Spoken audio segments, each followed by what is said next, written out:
Kia ora koutou, councillors. No mai haere mai, ki te hui toi moana. Councillors, declare the meeting open. So in doing so, can I remind councillors and staff that this meeting's being recorded.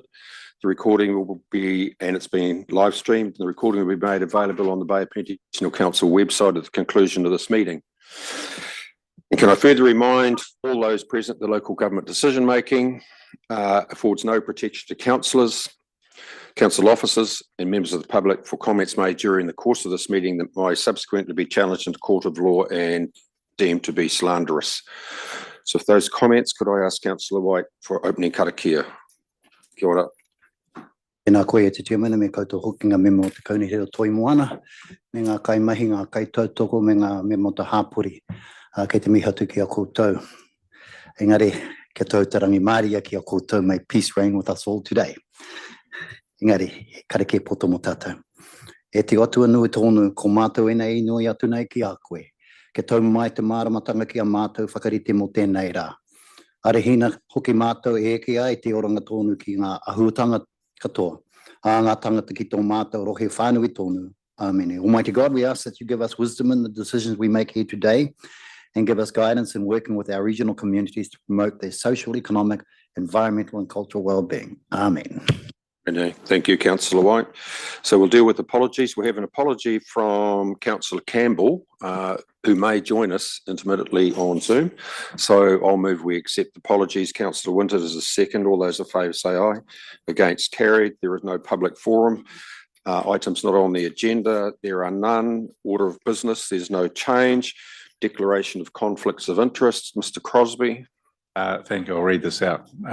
As a Director of Quayside Holdings and Quayside Securities, I declare a conflict of interest on item 8.3 and in particular in relation to the consideration of a potential managed sell down of the Port of Tauranga Limited shareholding. For the avoidance of doubt, as this item is a decision, I will not be expressing any view by participating in the debate and will abstain from voting on this item at the meeting. As this is a public meeting, I will be available to answer any questions as a Director of Quayside if required. Thank you, Councillor Crosby. Councillor White. Mr. Chair, I shall follow a similar vein. As a Director of Quayside Holdings and Quayside Securities, I declare a conflict of interest on item 8.3 and in particular relation to this consideration of a potential managed sell down of the Port of Tauranga Limited shareholding. For the avoidance of doubt, as this item is a decision, I will not be expressing any view by participating in the debate and will abstain from voting on this item at this meeting. As this is a public meeting, I will be available to answer any questions as Director of Quayside as required. Kia ora, Mr. Thank you, Councillor White. And similarly, but different, I note that I'm attending this meeting as an elected member of the Bay of Plenty Regional Council. As you all know, I'm also Director of the Port of Tauranga and the Council's representative on that board. I need to advise you that I do not consider there to be a conflict of interest for this meeting.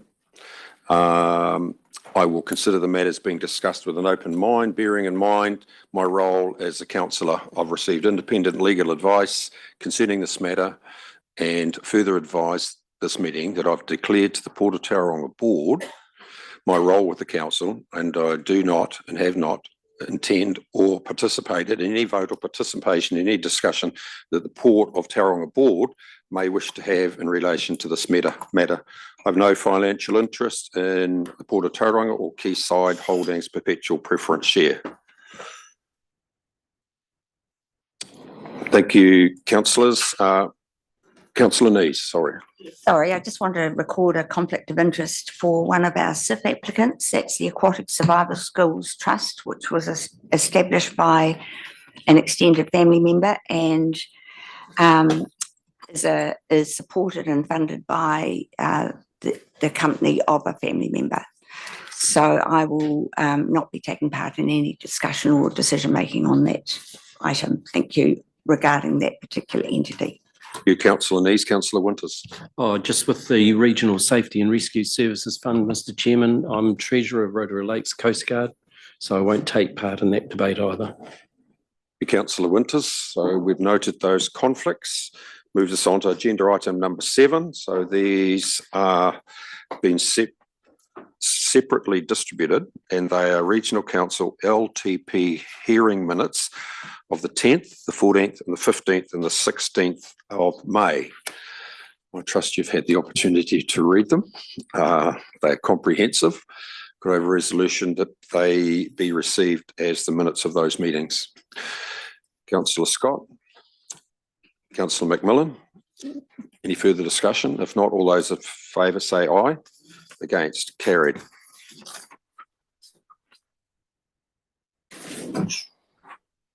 Right, councillors, that brings us to the start of our deliberations process today. Before I hand over to the Chief Executive, I'd just like to make some opening comments. Firstly, could I acknowledge all the submitters that have submitted during this process and the quality and the comprehensive nature of those submissions. The level of expectation and requests reflect the interest in the work we do and the complementary additions that in particular volunteers and other agencies complement the work again that we do. However, I must ask that you consider through deliberations the fiscal position and the impact on Toi Moana on operational efficiencies, which you have been well briefed on in terms of the savings that have been made there. But as with all communities and ratepayers, we need to be disciplined in how and what we allocate funding to. It's important that you have an appreciation of the impact of the group scenario and the group activities of which you are ultimately responsible for, rather than just the parent, being Toi Moana and the issues around this table. As a regional council, we are in the privileged position of being a recipient of a substantial investment income, which enables us to provide a level of service to our communities that other regional councils do not provide. But having said that, we are also in the top quartile of those councils who rate their communities among the highest. So, given the current economic conditions that the country and the region and our communities face, can I suggest that fiscal discipline should be the focus of our deliberations?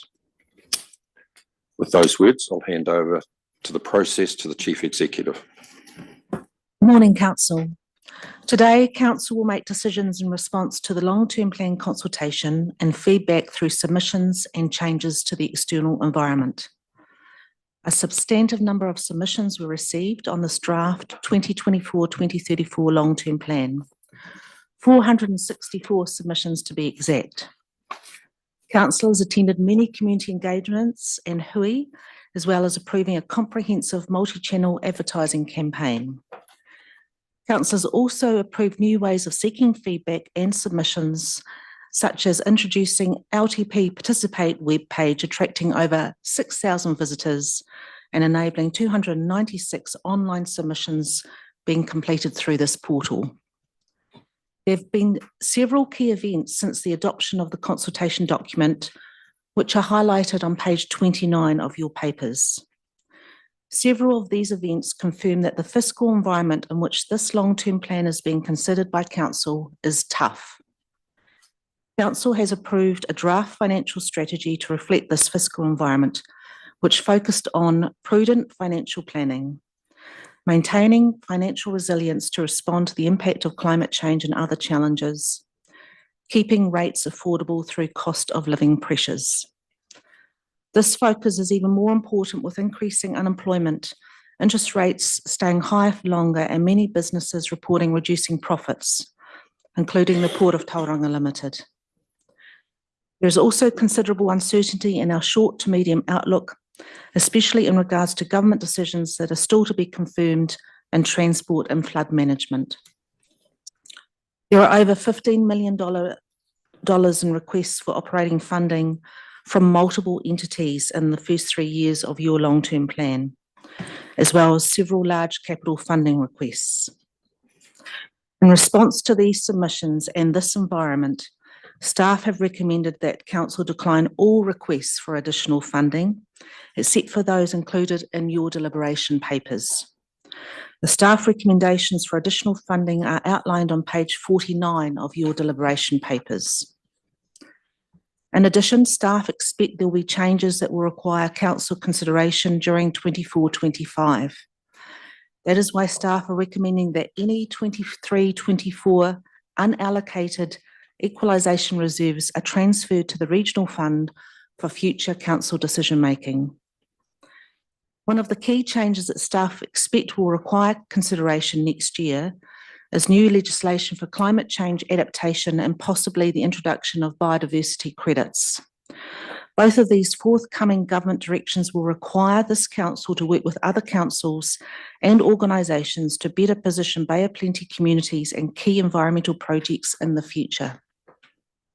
I'm proud of the efforts staff have made so that you have an equalisation reserve you can consider due to the savings made to date towards progressing $10 million in savings and efficiencies incorporated into this draft long-term plan. There is now further reductions in operating expenditure and reductions in rate increases included in your deliberation papers, with the proposed general rates reducing from 9.9% to 8.2% for each of the first 3 years of the long-term plan.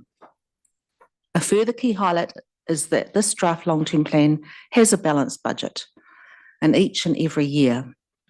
This balanced budget has not occurred in recent history for Bay of Plenty Regional Council, and it has been achieved through a combination of reducing expenditure and balancing revenue levers like dividends and rates to achieve this. For your deliberations, it is recommended that you make decisions in a two-step process so that staff can provide you with information on the implications of all these in-principle decisions before you make final decisions. Staff can inform you of collective changes to the proposed rates increases and or use of other funding tools before you make final decisions. Following today, staff will update text in the draft long-term plan, which will then be subject to a final audit by Audit New Zealand. It is expected that this final long-term plan will be presented to Council for adoption on the 26th of June. Finally, thank you, councillors, for setting clear direction throughout numerous workshops and meetings leading to this point. You have read thousands of pages of sometimes highly complex information and provided clear, practical trade-off decisions to make Toi Moana forward, even in this very difficult operating environment. Today is another day for making these decisions. Thank you, Fiona. So that sets the scene for today, councillors. So the first agenda items is deliberations report, overview of the long-term process. Kumaran.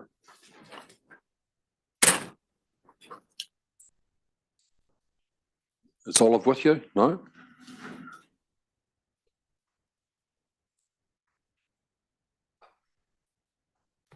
Kia ora, councillors. As the Chief Executive's indicated, councillors, today is essentially a two-step process. So essentially, you have 13 papers in front of you as outlined in this process paper, which you would consider in principle and then reconsider your in-principle decisions. You'll have the opportunity to reconsider your in-principle decisions at the end of today's session or at the end of having considered all of the papers, whether that's today or tomorrow, to form a view on what you would want to adopt for the June adoption meeting on the 26th. Just to outline next steps after this meeting, once you've formed your in-principle consolidated decisions for the purposes of adoption, Audit New Zealand will be on site on the 4th of June to perform their final audit visit and consider all of the decisions made today and the changes, if any, to the consultation document that was taken to the community in preparation for preparing the final version of the LTP for you to adopt on the 26th of June. That, in essence, is capturing the next steps for what's outlined in the report and the agenda in front of you today. Thank you, Kumaran. Councillors, this is really a procedural issue. It's adopting the deliberations report. The debate can continue. Mr. White, prepared to move. Councillor Iti, second. All those in favour say aye. Against, carried. Thank you. 8.2.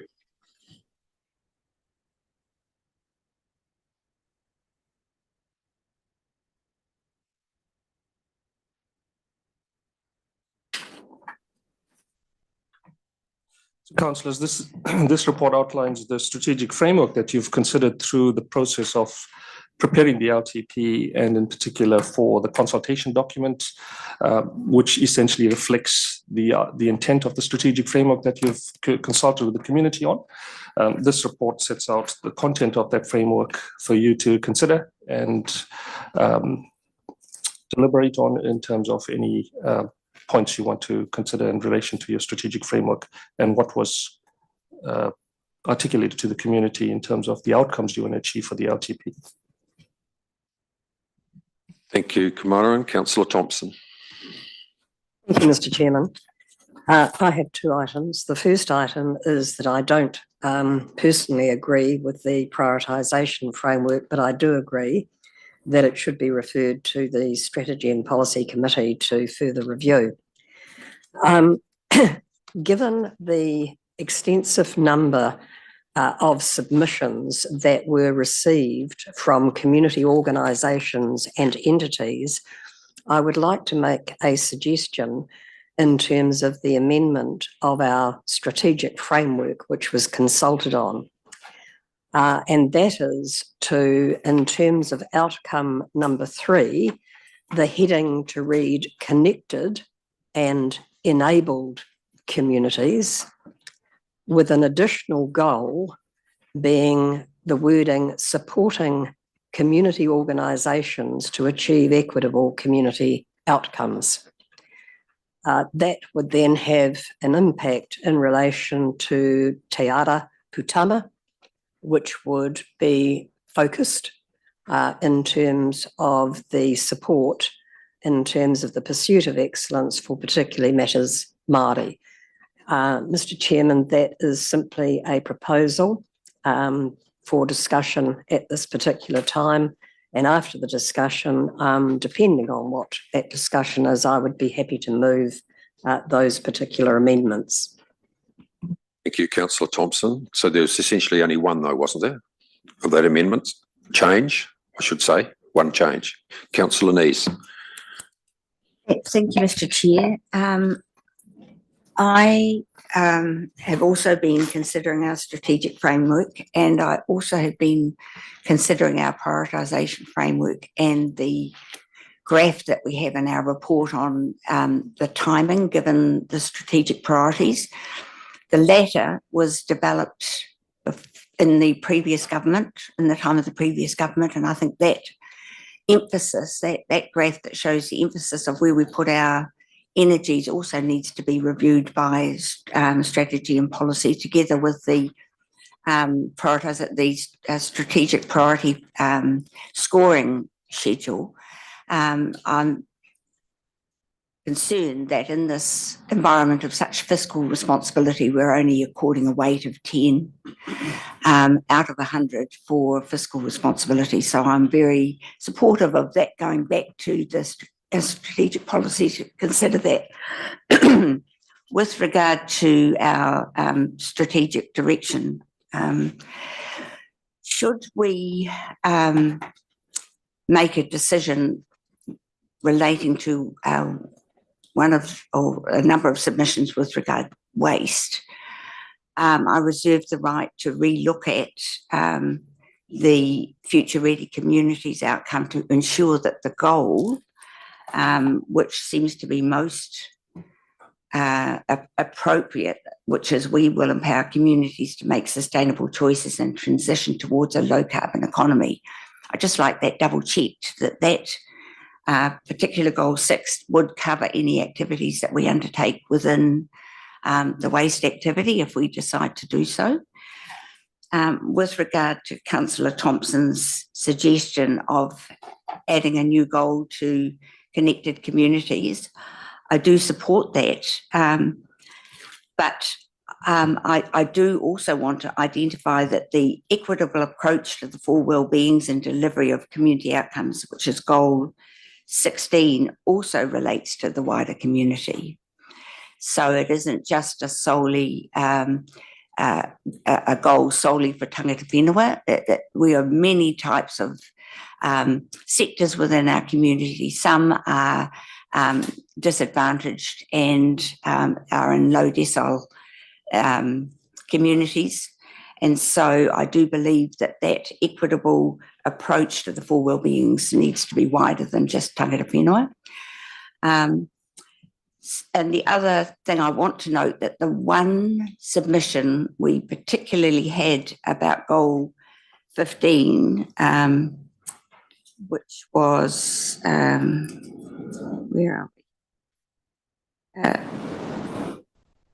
Version I've got is not the one. When I'm talking about it, it talks about tangata whenua, empowering tangata whenua and community.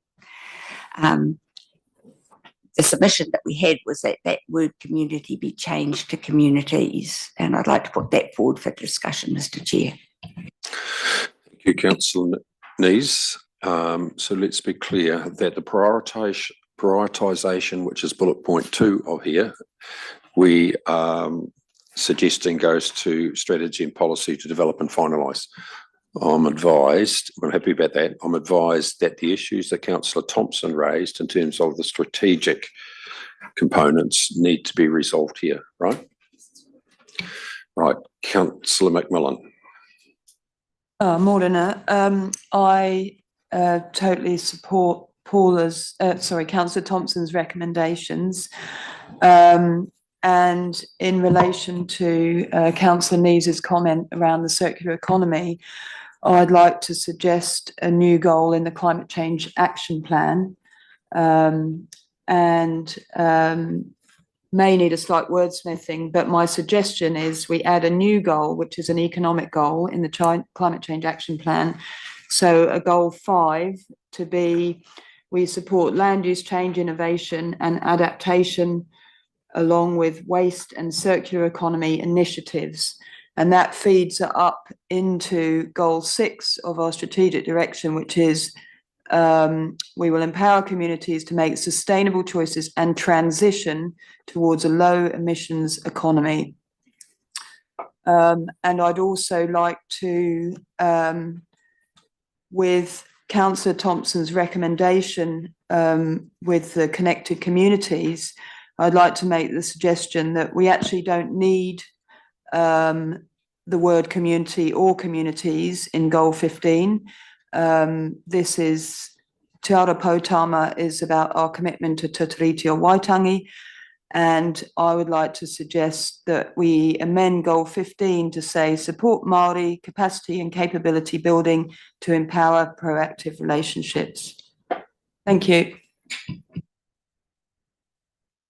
Thank you, Councillor McMillan. I don't want to get into the debate of pulling this apart now. So the suggestion we're going to make, and I'm coming to you, Councillor McDonald, is that the prioritisation and the goals reassessment also go through to strategy and policy. So think about that, can you? Councillor McDonald. Kia ora.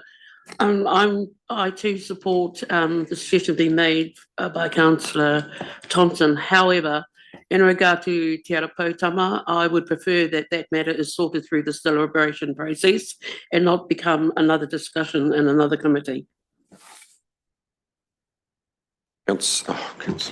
Chief Executive. Yes, through the Chair, just to remind you that you have consulted on your strategic direction, so this is the point to make decisions on it. So at this meeting, in terms of the prioritisation of goals and the prioritisation matrix, that recommendation can be altered to go through to strategy and policy. And in response to Councillor Nees, yes, goal 6 does include waste, and you'll see in subsequent papers that goal 6 is highlighted in terms of those submissions. The other thing, Councillor McMillan, I didn't quite get the wording of your proposed resolution. That's not in relation to this strategic framework as I understand it. What you're seeking is a change to the Climate Change Action Plan. Yes, an additional goal. Yeah. Right, councillors. So are you happy that we change the resolution under 3 here? It says Councillor White. Mr. Chair, I support Councillor Thompson's recommendation or view, and I also support Councillor McMillan's comments as well.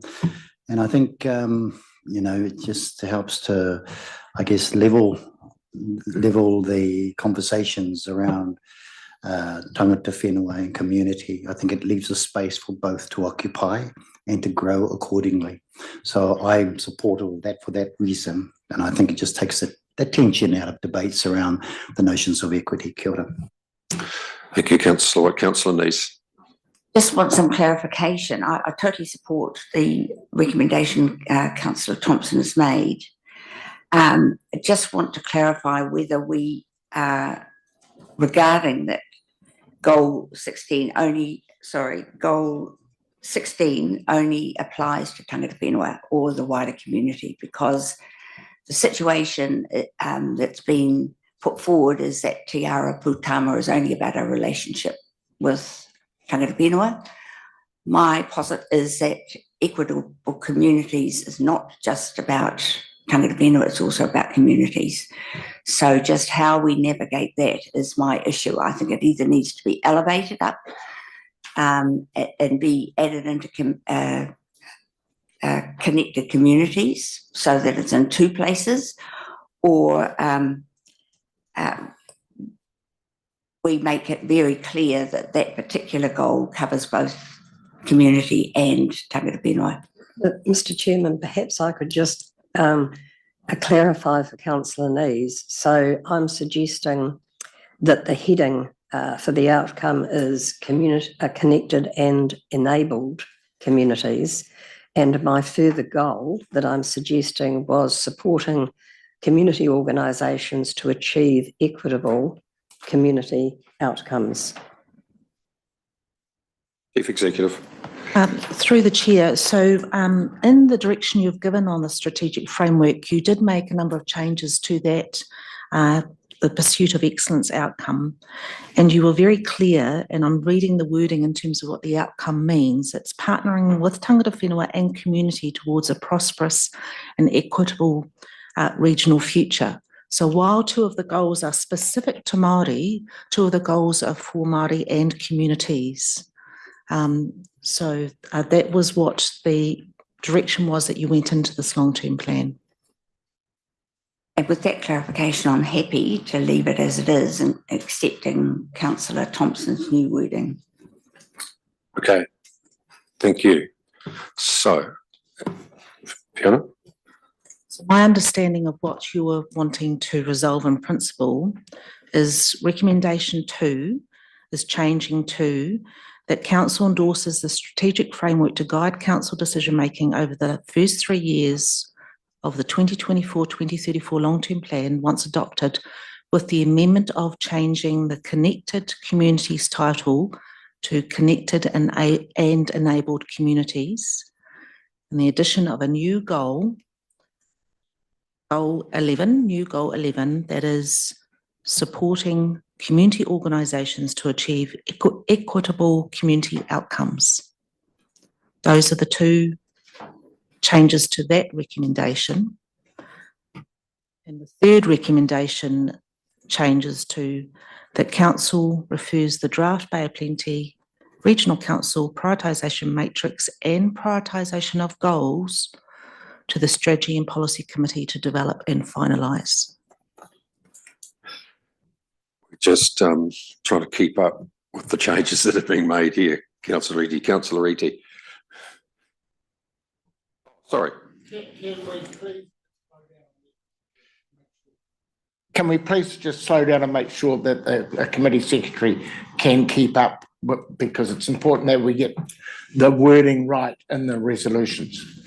Chief Executive, you're reading it out. What I've got here is not as comprehensive as what you've got there. You want to go through it again?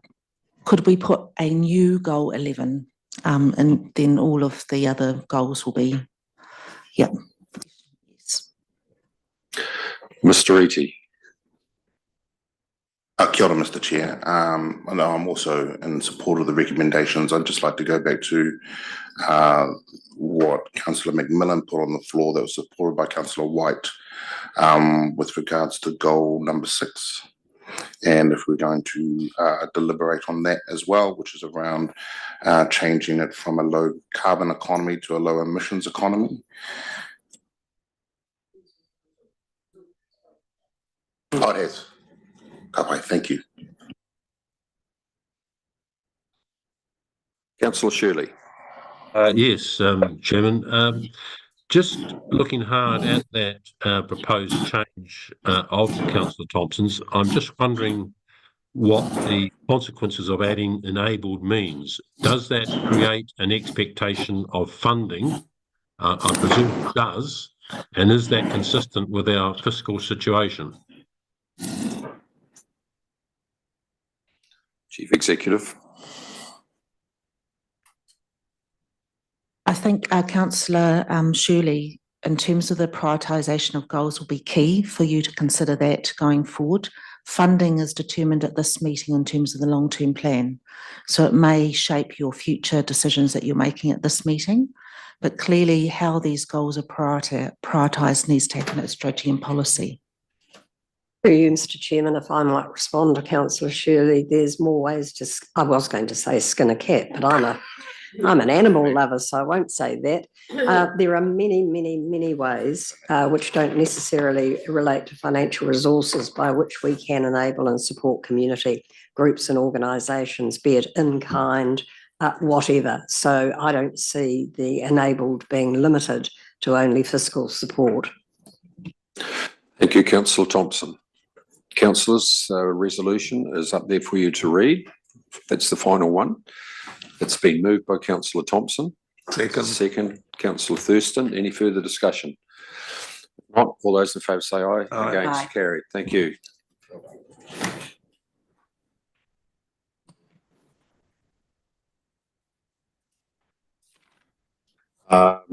Councillors, Councillor McMillan has put an additional resolution regarding climate change action.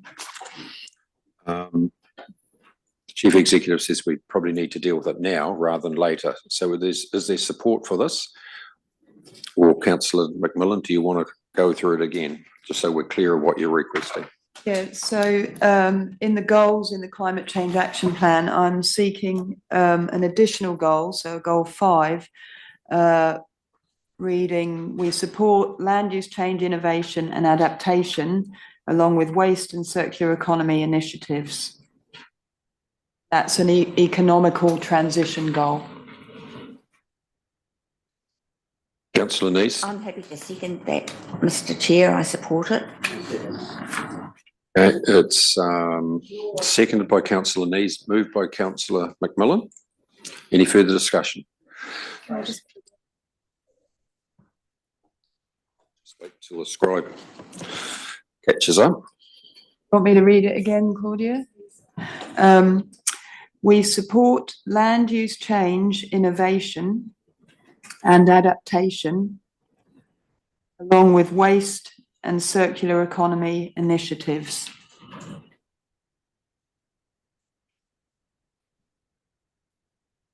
And it could, I'd quite like it to start with the 2 words economical transition, full stop, in front of the we support.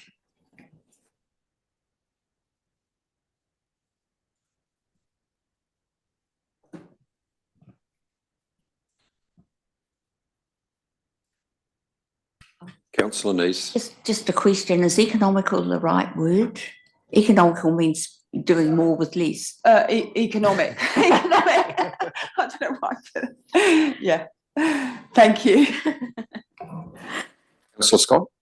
Yeah, I would have supported the original one where it says just we support land use change. I think to at the stage sort of say, well, the way we're going to do it is to change the economic system, I think is a step further than we need to go today, because there may be ways of achieving land use change in terms of climate adaptation without changing the economy.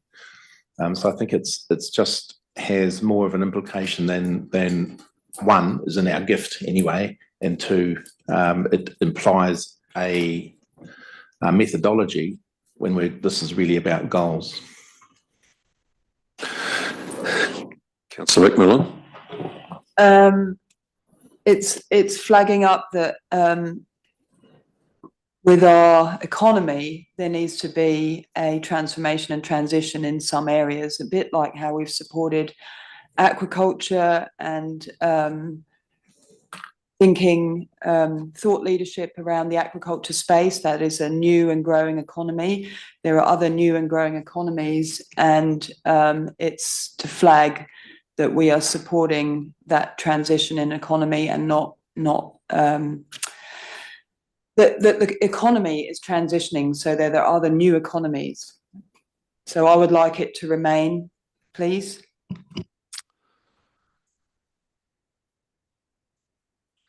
Okay, so council, I think if you want to support land use optimisation and land use change, a fundamental part of that process will, what is the effect on the economics of that? So we can wordsmith as much as this as we like, but it's what the intent you want to achieve here is important. So you still want to leave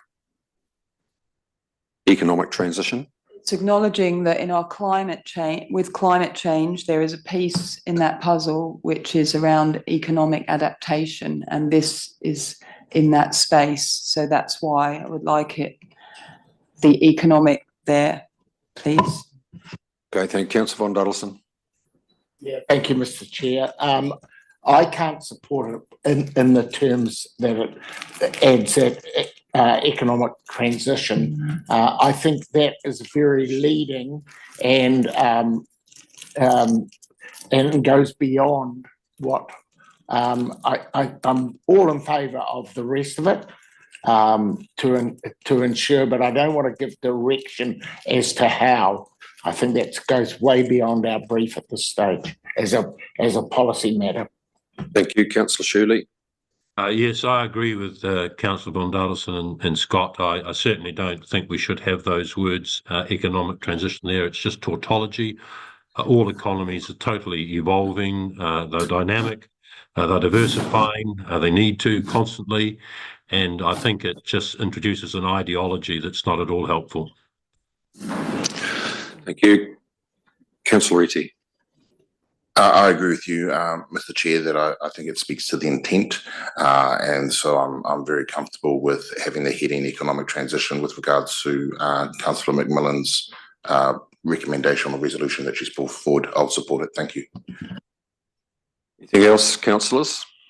Councillor White. Yeah, just from my thoughts again, Councillor McMillan, are you able to just repeat what you mean by the economic transition, just for me anyway? Thank you. Through the chair, yes, it's acknowledging that with climate change action, part of the plan, bringing into a goal into the plan is our transition to new economies and enabling thought leadership in that space and innovation. So as we did with aquaculture, with thought leadership and support and enabling development in that economic space, it is the same with land use transition. That we are aware that that land use adaptation and change is necessary for a surviving and thriving economy, and it's to put a goal into that space. Thank you, Mr. Chair. With that explanation, I support it, but it needs to probably be clarified somewhere. But I do support it. Councillor Neese. I just want to make a comment that the goal in our strategic direction that we have just signed off is talking about transitioning to a low emissions economy. So we're not reinventing words, we're actually just linking this goal in the climate action plan to a goal in our strategic direction, and that's why I support it. That's the intent. Right. Has it been, it's been moved and seconded. Councillors, no further discussion. All those in favour say aye. Aye. Against? No. It's carried. Thank you. Right, let's get into the meat of the subject. So 8.3, financial overview. Mr. Taylor. Thank you, Mr. Chairman, and good morning, councillors. So this report covers two areas: the financial overview for the long-term plan and the proposal for the managed sell down of the port shares. And councillors would have received new hard copies of material. On further reflection, the printed material for the deliberations paper was a little small. So you have some larger copies that have been placed on your desk, hopefully that were now legible to councillors, as well as the digital copy, which hopefully can be expanded for ease of reading. So the draft long-term plan that was the basis for your consultation document has been updated, as the Chief Executive pointed out at the beginning of this presentation today. And the estimates for the long-term plan are summarised in our financial overview report before you now. And the report highlights a reduced general rates revenue requirement that leads to an 8.2% general rates increase. That's a 2.9% real increase after inflation and growth, and an anticipated equalisation reserve, which is as yet uncommitted, of $2.2 million at the end of this financial year. So the recommendations in all following deliberations reports are projected to be within that fiscal envelope of both an 8.2% general rates increase and the $2.2 million reserve. But the finance team will keep track of those interim decisions as you take them, and we'll be keeping a tally of those financial implications and a running total, and come back to council at the end to ensure that it's still within that fiscal envelope, or you may wish to take further decisions based on that tally. The consultation document on the managed sell down of port shares is also discussed in the report, and the report also highlights the recommended steps in a summary of a suggested process, should council approve the recommendations in the report. On further reflection, staff have added 3 further recommendations in relation to the sell down process, and I believe Claudia will bring those up on the screen just as we speak. And they were to give clarity around the decision itself and also the proposed next steps. And those are in red on your screen under 5. And 5D was the original wording that's in your deliberations paper, and 5A, B and C are additions that staff are suggesting. Thank you, Mr. Chairman. Thank you, Mr. Taylor. You want the red ones, Councillor Thompson? Or the whole thing?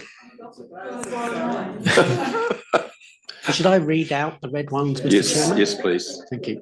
So councillors already got the ones, they don't have the red ones, but got the rest. Yes, so it's only the red ones which are additions that staff have added. So 5A is notes that subject to approval of recommendation 3, council will through future steps determine a strategic control imperative in respect of the Port of Tauranga shareholding.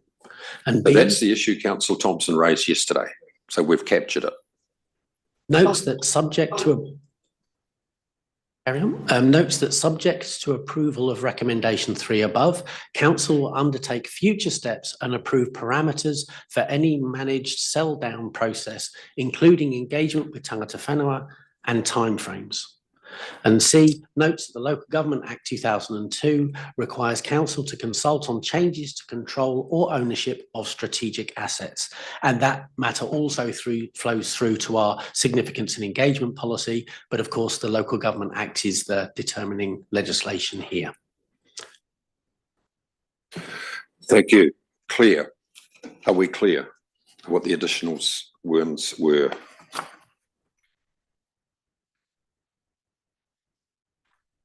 So, Mr. Taylor, just so matters or process 2 and 3, where are they captured here in terms of this resolution?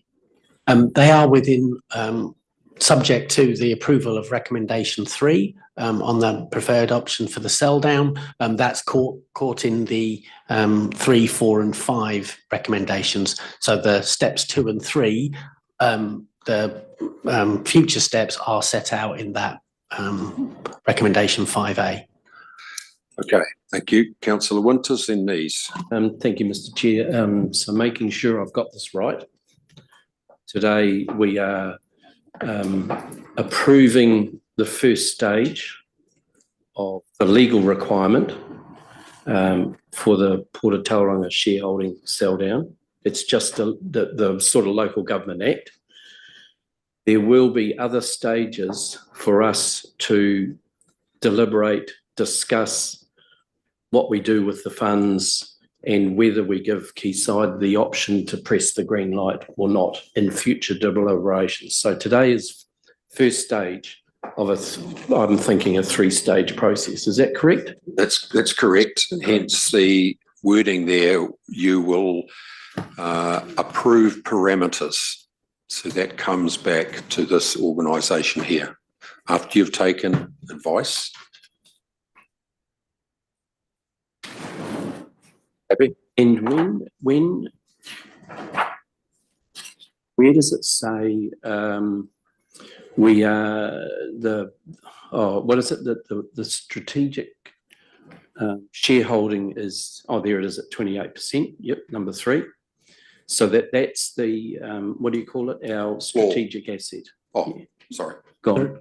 Through you, Mr. Chairman, so it will always be a strategic asset because it's a port shareholding. Recommendation 3 is setting out a minimum shareholding, and that will be the new statement of your strategic asset holding. That's what I want to state. Minimum of 28, but the strategic control imperative may determine another percentage, which the council has yet to discuss. Third point, Mr. Chairman, is as we go through this process, our community, you've got approved parameters, our communities can still have input into this process. Is that correct? So they can still give us advice on where they think we should go. That there's still an opportunity for the community to have their say. Is that correct? Look, I think, look, to be fair, the community's input isn't through this process. Isn't? What did you say? Is the community's input is through this process. Yep. As representatives of the community, the ultimate responsibility will rest within this body of elected members here. I would caution you against going to the community on a very technical issue that the responsibility sits here in terms of when, how, and if. That responsibility sits with councillors. And when it talks about timeframes, what are we talking about in terms of timeframes to do this? You will determine that. Okay. Councillor Nees. Thank you. One of the things we consulted on was the significance and engagement policy, and I feel that needs to be made explicit that any percentage that we put in or any resolution we make in recommendation 3 will then flow through into the significance and engagement policy, and that's not reflected in those new recommendations at all. So I think we need to put our minds to that once we've had our debate and decided on what 3 is going to say, that we need to have a resolution that says, and therefore we will alter the significance and engagement policy to read X. I mean, we can do that in many ways. We could just take out the 50.1%, which is currently recorded in the significance and engagement policy, or we can put in a percentage, but that seems to be slightly in conflict with the determination of a strategic control imperative with respect to the Port of Tauranga shareholdings, because that is when that percentage, as I understand it, will be decided. So I just need clarification around that, because ultimately we're developing a document that's going to be full of words, which is going to direct our future. So I think we need to be really clear about what our significance and engagement policy will stay as a result of our deliberations today. Mr. Chairman, so through the addition in recommendation 3 of saying the LTP and the significance and engagement policy will be amended by whatever change council make, that will be explicit as Councillor Nees requested. So in recommendation 3, the consultation document, the LTP and the significance and engagement policy, if we add that in there, it will be explicit. Councillor Thompson. Thank you, Mr. Chairman. I certainly support the addition of the 5A recommendation around the strategic control imperative, and I do so based on submissions. I listened carefully and I read I hope carefully, all of the submissions. And in my opinion, whilst they were at various spectrums, there was strong submissions made in relation to the need to consider carefully the issue of local community asset ownership and control. So that is why I'm supporting the inclusion of that particular recommendation, because it is, in my opinion, based on a recognition of strong submissions that we need to further actually take into consideration in our ultimate decision making. Thank you, Mr. Chairman. Thank you, Councillor Thompson. Councillor Neese. Thank you. Sorry, I think we're now getting to the meat of the discussion about whether or not we are happy to go with recommendations 3. I don't think that we've been given through the consultation a mandate to actually sell down yet. What we got was slightly less than half said no, hold on to the current port shareholding for very many reasons, not the least of which is that local control of a major strategic asset for New Zealand. Of the other slightly more than 50%, a fraction of more of a 50% that did support sell down, there was a variable number of percentages that were proposed. And many of the submissions actually referred to other uses for the sell down dividends over and above a diversified portfolio, which was the key component of the strategic business case that we asked Quayside to develop. So basically, the strategic business case said, we believe there's a case for diversification. And it said, and we think the best way to do that is to sell down the port shares and then reinvest them in other assets. And we said to Quayside, well, until we know what other assets you're proposing to purchase with the dividends from any sale, we're not prepared to enable you to press the button, but we're prepared to consider enabling you to do more work on it so that we get to ourselves to a point of comfort where we would be prepared to say yes or no. So because quite a few of the submissions and support said, and I'll have the money, thank you, and I will spend it on this and this and this, and I'll have some shares, thank you, and I'll have them at a discount, I do not believe that we've got a mandate to sell down. So my position is still, I'd prefer to retain the status quo, 50.1, which doesn't trigger the sale of the PPS. However, if councillors are all supportive of enabling Quayside to do more work, then my comfort level is sitting at about 40% for that figure in recommendation 3. Thank you, Councillor Lee. So let's be clear that if council wants to proceed with item 3 there, this is not authorising the process of sell down. It's an enabler that before that process takes place, we'll come back here for the very reasons that you enunciated. Councillor Von Duddleston. Yeah, thank you, Mr. Chair. I'm going to speak actually in support of the full amended motions. I have been vocal in not supporting going as far as the 28%, but this resolution just puts a minimum holding, and I can live with that, and recognising that we are a long way away still from making the final determination as to what the level should be. I think it is prudent for us to go to this stage, because if we reject it outright now, then we have to do anything. We have to start the whole consultation process again, and that doesn't seem palatable to me. I have to concur with Councillor Neese that and Councillor Thompson, having read the submissions very carefully. While it was a 50-50 split, the level of engagement in the community's feedback was more strongly to hold the shareholding rather than reduce it.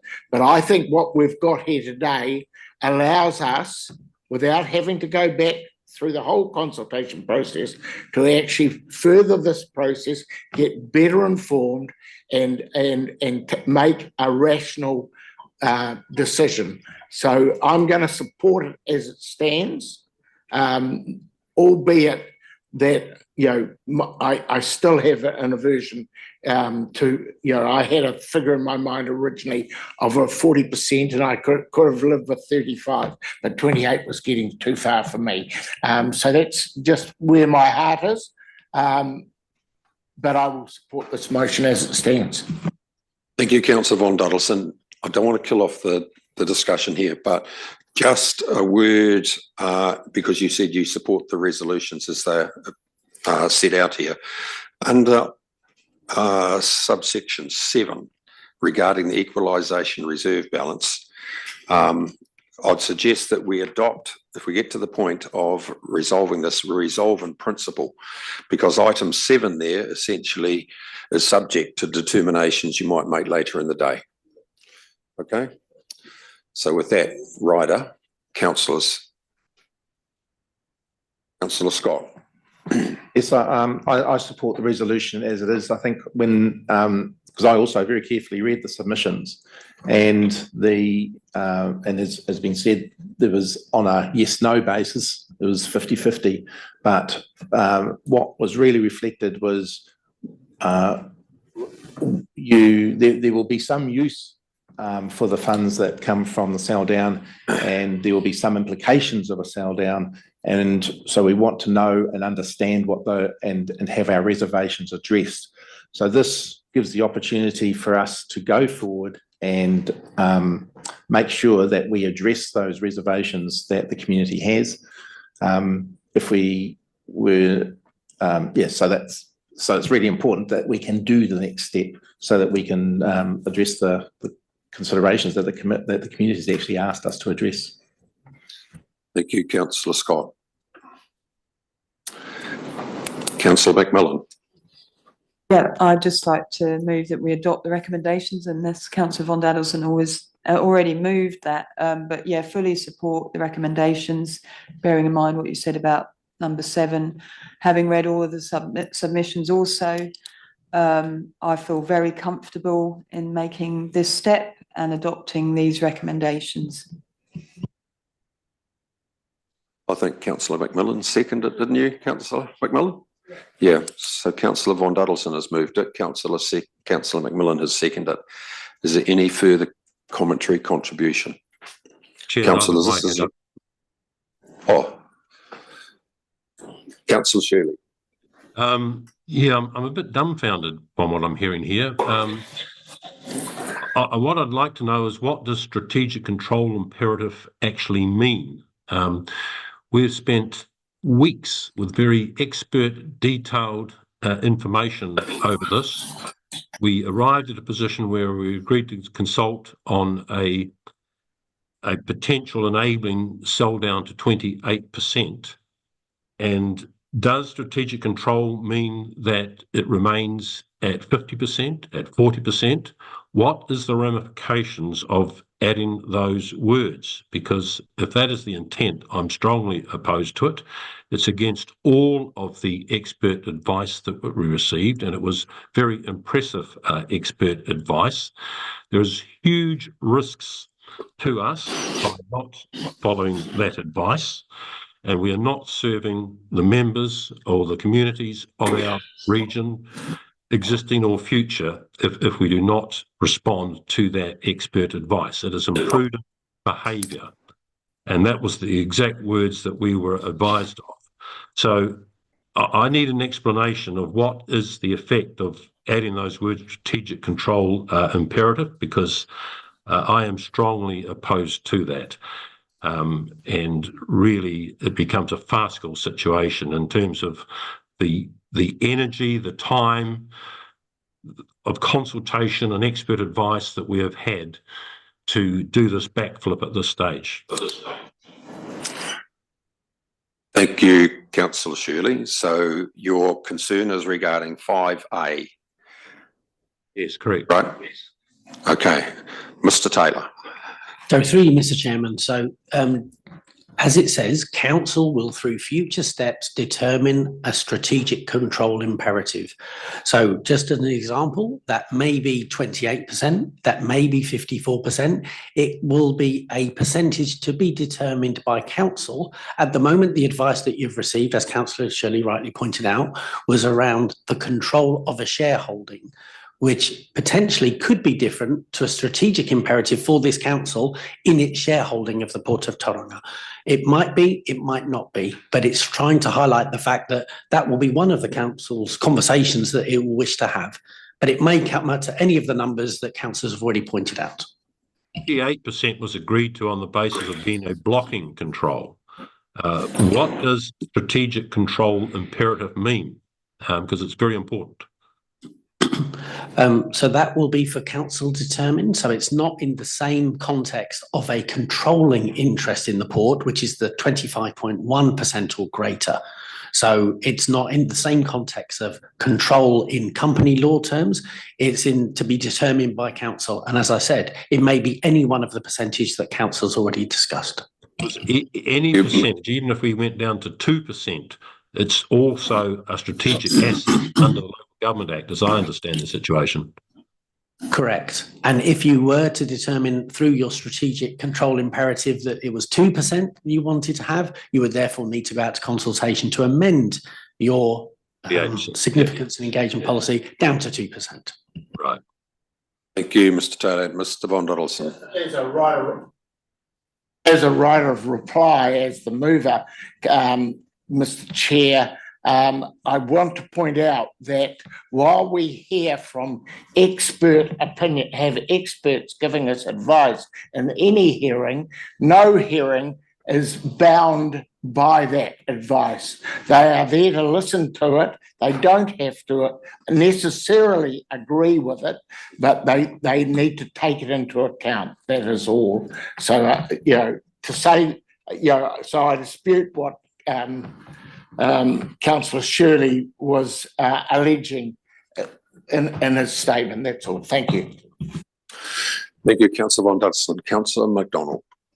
Thank you, Mr. Chair.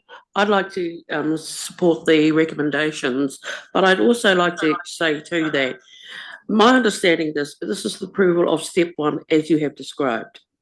Yes. And I think we're sort of moving away from that, what we're actually trying to achieve here. I think everything, and we have to be careful about preempting what step 2 and step 3 is going to be about, because we don't know, we haven't entered that fray yet. You're right. And I suggest that we just get on with the recommendation and that we save all the discussion for when we move into step 2, step 3. Thank you. Thank you, Councillor Thurston. Thank you, Chairman. Look, I too acknowledge that it's stage 1 today, and we're yet to define the when, the how, and the if, and that time frame is yet to be determined. Throughout all of this, I've tried to be pragmatic. One of the first golden rules I was taught years ago was don't fall in love with stocks and shares. But having said that, hopefully I won't part ways with my colleague there on the screen, because I, like Councillor Von Doddleson, are of the view that we can have a million consultants, advisors at various levels on this issue, but at the end of the day, I personally believe I have an obligation to listen to my community. I spoke to a tremendous number of people at all levels, right across the Bay of Plenty and beyond. And the overwhelming view was the importance of the Port of Tauranga as, dare I say, a strategic Bay of Plenty and national asset. So that's where I'm coming from, and I look forward to further discussions and debates going forward. But I understand and acknowledge that there's a diverse view around the table with regards the percentage to be pitched to that. So bring on stage 2. Thank you, Chairman. Thank you. Councillor Winters. Oh, just, I know the phone's going to be ringing hot tonight, Mr. Chairman. So Claudia, can you send us the new resolutions A, B and C before the end of the day, please? Because I know Just to remind you, Councillor Winters, final adoption of this is the 26th of June. yeah, but they were going to want some explanation, Mr. Chairman, between now and then. Right.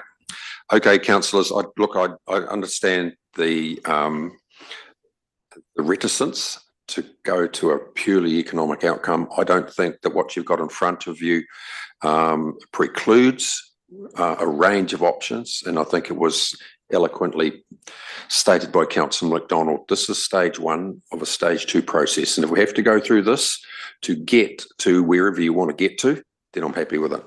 So, councillor, it's been moved by Councillor Von Duddleston, seconded by Councillor McMillan. I'll put the resolution. All those in favour say aye. Against? Carried. Thank you very much. Right. On that point, we will break for morning tea. Reconvene in 15 minutes.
Then, so we'll go through to 8.4, revenue and financing policy. Mr. Taylor.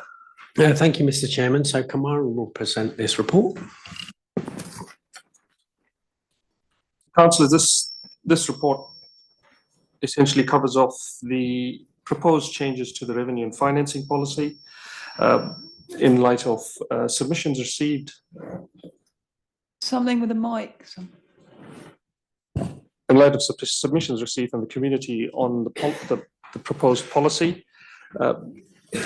Essentially, the paper outlines for council to either consider the policy to confirm the proposed changes as it stands, or to make further decisions in light of submissions that you'd want to direct staff to make changes to the policy in preparation for final adoption of the policy at the end of June. So the policy essentially covers off changes to three activities: urban public transport, Rotorua catchments, Rotorua air. Regarding urban public transport, the funding proposal for that is funding for public transport in urban centres coming from a 90% targeted rate and 10% general rates, where the current funding is currently at 100% targeted rates. In relation to the Rotorua catchments activity, that's a staged implementation to phase out targeted rates in favour of general rates. The status quo is currently a 50-50 targeted rate general rate funding regime for that, and the implementation for the staged phase out process is from 2025-26 through to 27-28. And the final activities around the Rotorua air, where Rotorua air quality regulatory compliance work, excluding clean heat loans and grants, is funded from general rates. The current funding regime is 50% of operating costs funded from target rates and the balance from general funds. So those are as a summary of the three activities. There's options covered in the paper along with accompanying issues and options on the urban public transport topic for you to consider and provide direction. Thank you very much, councillors. It's been well outlined to you in terms of those three adjustments.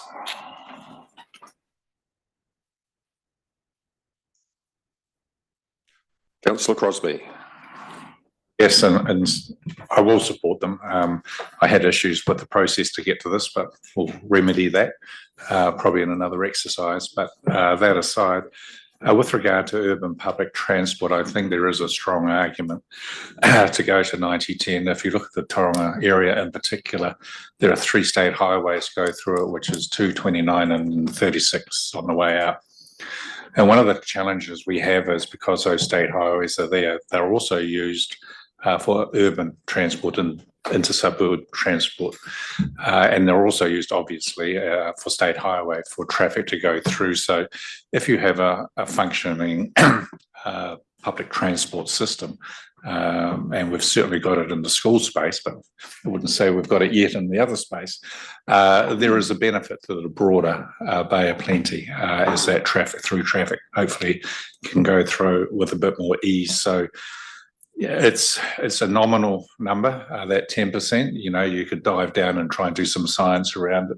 It could be more, it could be less. But I think it does indicate that there is a more general benefit to the broader, and the same goes for Rotorua, for the broader ratepayer. Also bearing in mind, of course, I think Tauranga constituents pay 40-odd% of the general rate anyway. So I think there should be a requirement for the broader Bay of Plenty community who would get some benefit at some point in time for 10%. I notice we've got one here for 100%, which is the current one. I don't agree with that. I think there needs to be some expression of a general rate within that PT for the urban centres. Thank you, Mr. Crosby. So, councillors, let's be clear that the bar graph that has been just delivered is 100% targeted rate, which is not being suggested, but it's a change from the 100% targeted rate bar graph we had yesterday as well.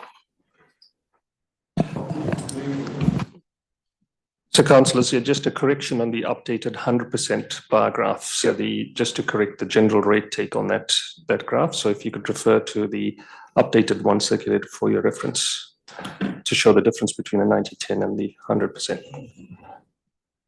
Councillor Thompson.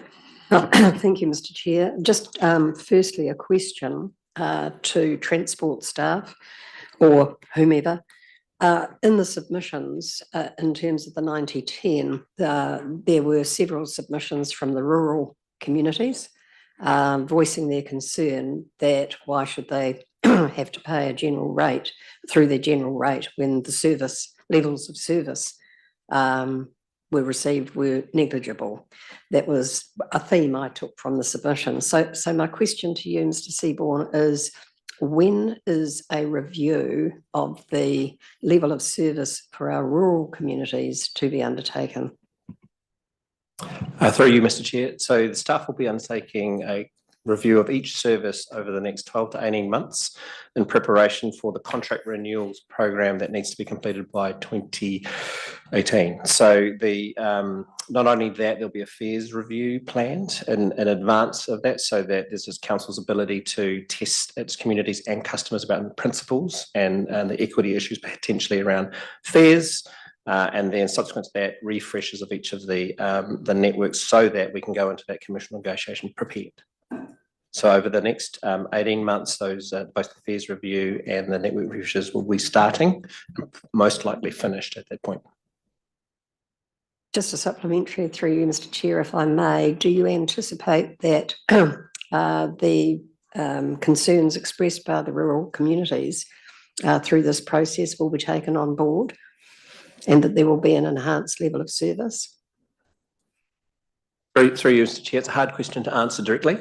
I think what the refreshes will enable is a better connection with understanding customers' needs. And I think there's a nexus here around decision-making between the trade-off between ratepayers and customers and where that benefit lies. And I think that process will help to uncover the needs that are different in each area. And I think that's what's the important part, is that we do it with our customers in each of those areas and understand their needs. That designs the service and that enables council to understand how much we'd like to invest in that service going forward. So if that all becomes true, then the service can change to meet that demand. Hopefully that answers your question. Councillor Neese. Thank you. I do support the recommendations, but I just wanted to make two comments. I think that some of the people that live rurally don't understand that our regional public transport is general rate funded anyway. There's no targeted rates for them.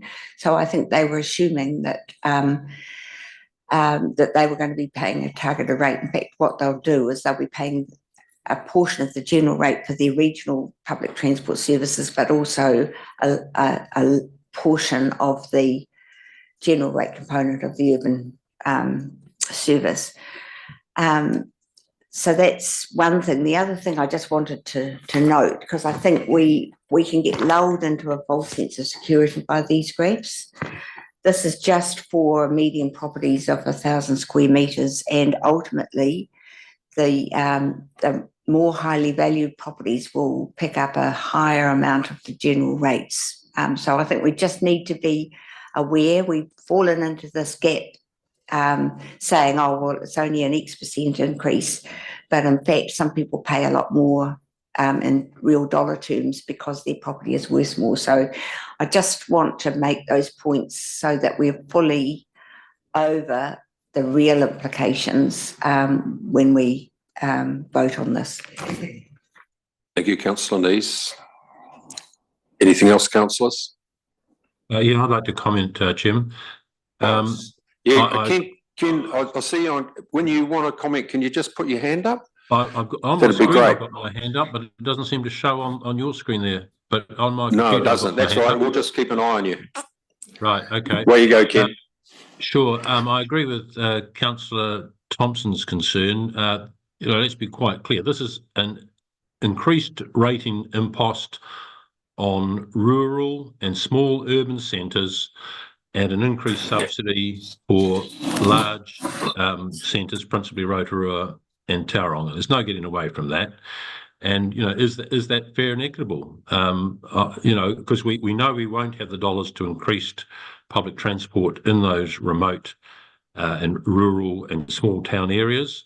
We're struggling to make it work in the big centres, and what we're doing here is just shifting more impost onto the rural people and the small urban people who don't gain any benefit, and increasing the subsidy in the main centres. That's what it boils down to, in my view. Thank you.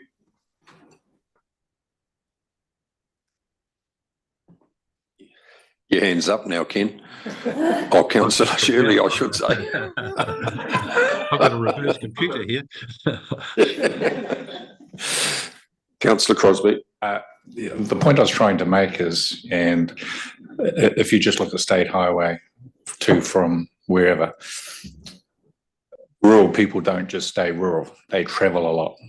There's a huge economy and huge transition, particularly in the Western Bay into Tauranga, and with an effective public transport system, particularly in the school space, that does hopefully ease a little bit of that congestion for everybody, not just Tauranga or Rotorua people.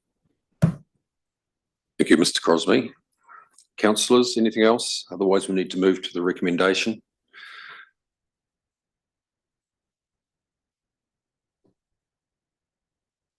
Rather quiet. Councillor Nees, you were going to support the recommendation.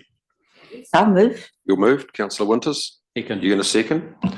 Right, we're dealing with 8.4. So you've got the 3 bullet points there. Everyone's clear. All those in favour say aye. Aye. Against, carried. Thank you. 8.5, healthy environment.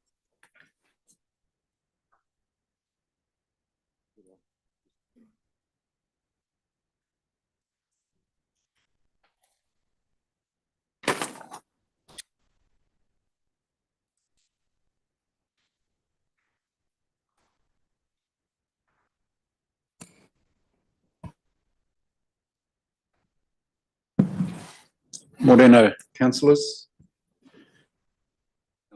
This paper has 4 parts to it. So the first part is the regional parks.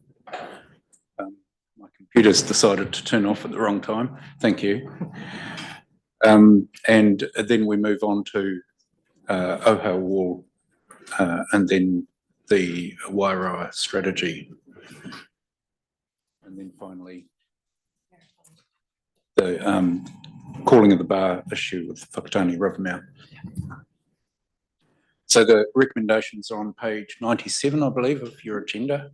I'm happy to take those as read, other than noting, of course, recommendation 2, again, the very generous donation by the Noble family of the Hot Springs Road property. I'm asking that we ratify or confirm the resolutions from the 9th of May council meeting, which are basically repeated here in terms of the financial changes that we need to support that property into the future.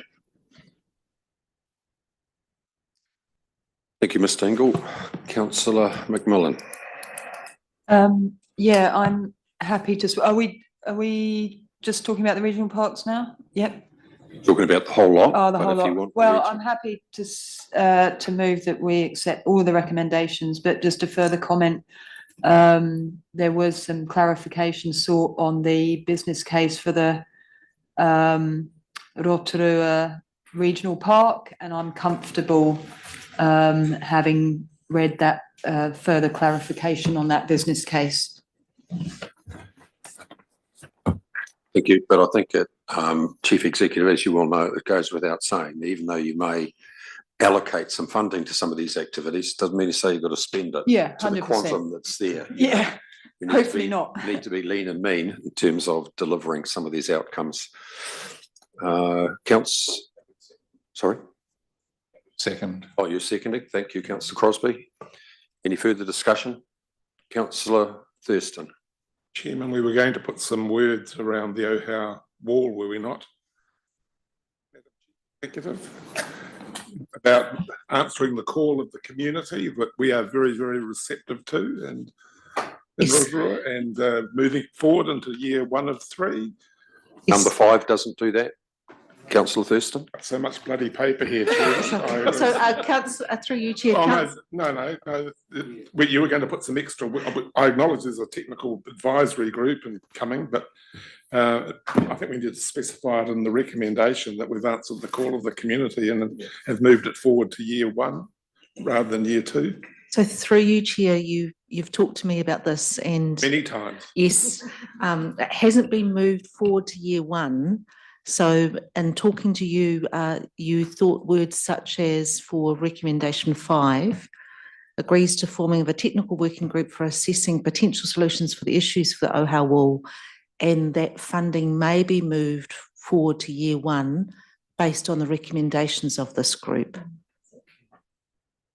Included in number 5 with the mover and seconder, that if we get a solution, a quick solution this financial year, next financial year, we've got some funds to act quickly as opposed to sitting on our hands and doing nothing until next July. I think, subject to what the Chief Executive says, but to me, the issue there was assessing the potential issues for the Ohau wall as soon as practically possible. Yep.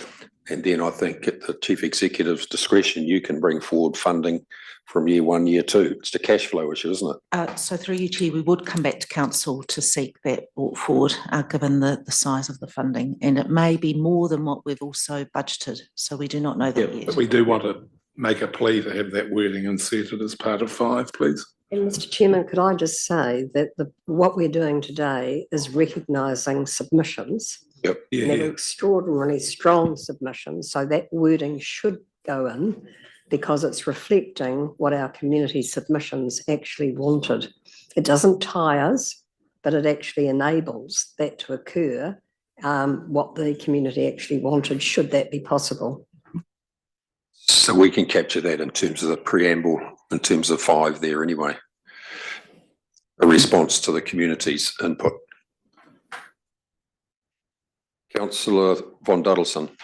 Mr. Chair, just going further on, section 5 agrees to forming a technical working group. Well, we heard yesterday about that technical working group, and I'm not satisfied myself, based on informal discussion, that we've necessarily got the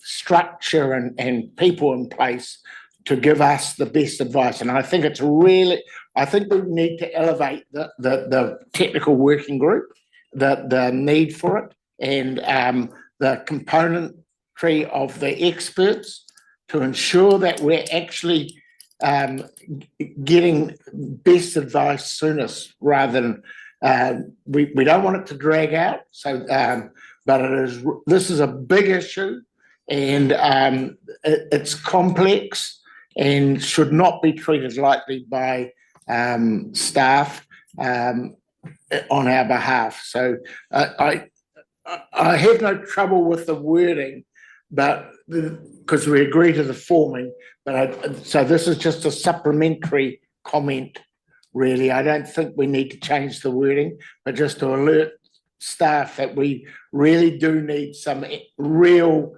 what do you call it? Metallurgic expertise in this area, because it is one of Councillor Thompson's wicked problems. I think, Councillor, your concerns and the concerns of council are very clear to the Chief Executive, very clear, and it came about, as Councillor Thompson said, as a result of some very good presentations in the submission process. It needs to be done as soon as possible, and it needs the requisite skill set sitting around that table that staff are going to have to procure. Councillor White. Well, firstly, I support my colleagues from Rotorua in the context of actually adding that other commentary around pulling it, the opportunity to pull it into year 1, and that particular comments they made in that respect.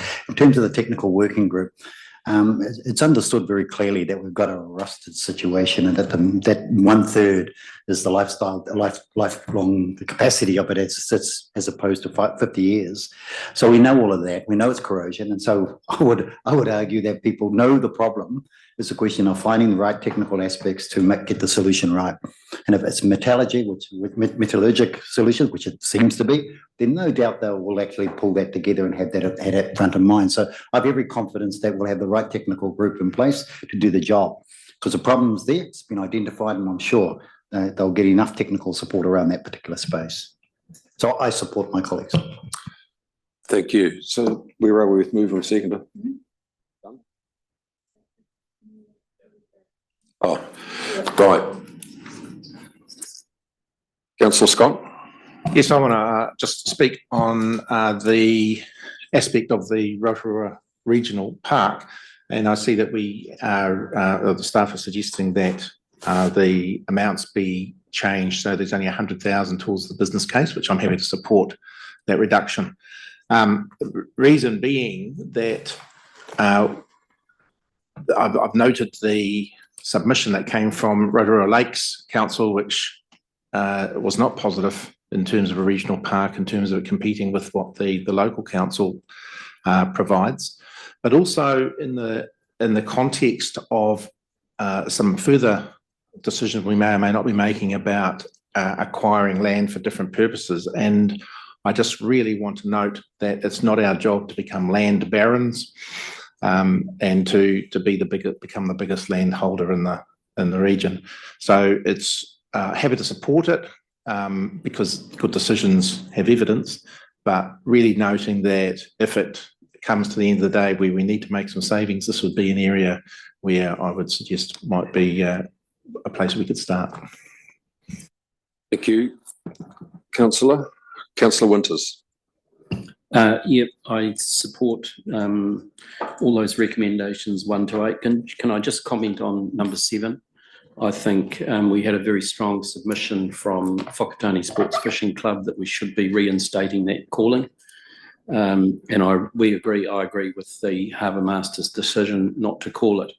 I'm mindful that this council is going to be supporting Whakatane Coast Guard in terms of better cameras on the bar, and also for Opotiki Coast Guard on the new groins that has been there. So in terms of, I think we're getting a better service. It'll be 24/7 service, Mr. Chair, in terms of cameras, as opposed to a 7 a.m.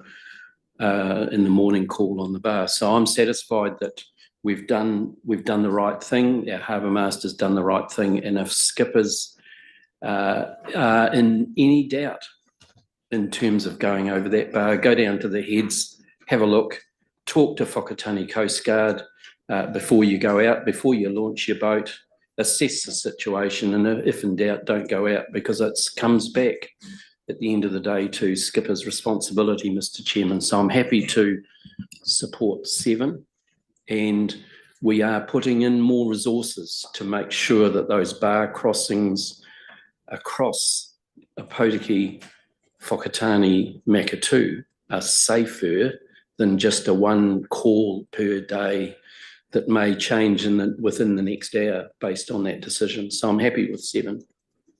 Thank you, Councillor Winters. Councillor Thompson. A matter of clarification, if I may.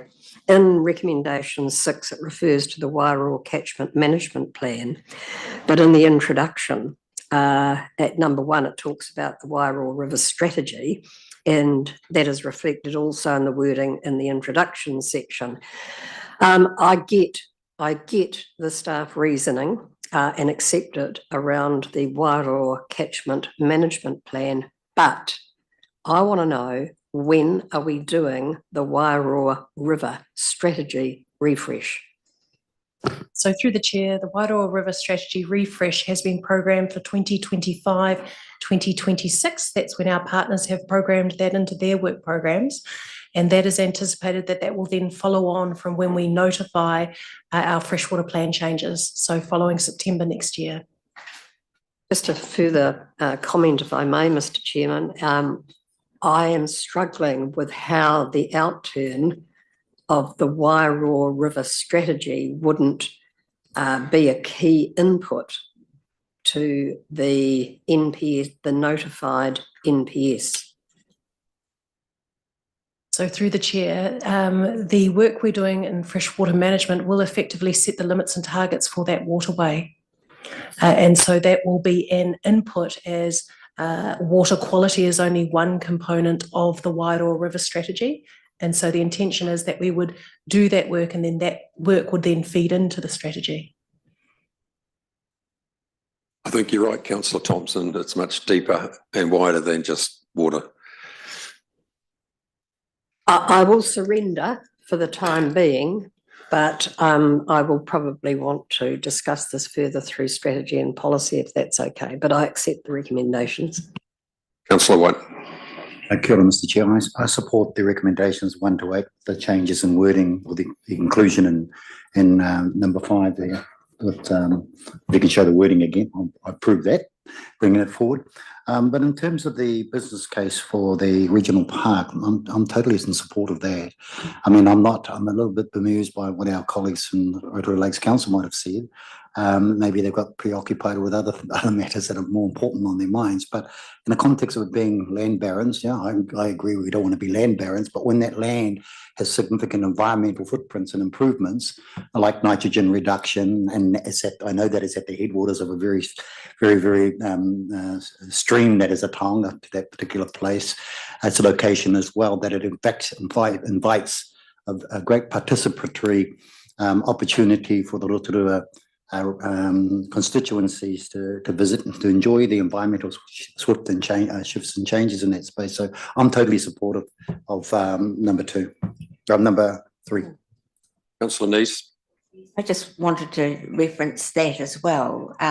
If we can do the business case in a very cost-effective manner, and the recommendation is that we proceed with that, then I would like to make a plea that any unspent funds from the amount that was set aside to develop a business case could then be utilised by further work or planning for the park, should it be purchased. So just don't want to lose, it's a plea that we do the process well, but do it as cost effectively as we can, that we come back with a recommendation, and should we manage to do it below the $150,000 window, then that money could then be utilised for planning and purchase of the park. Thank you.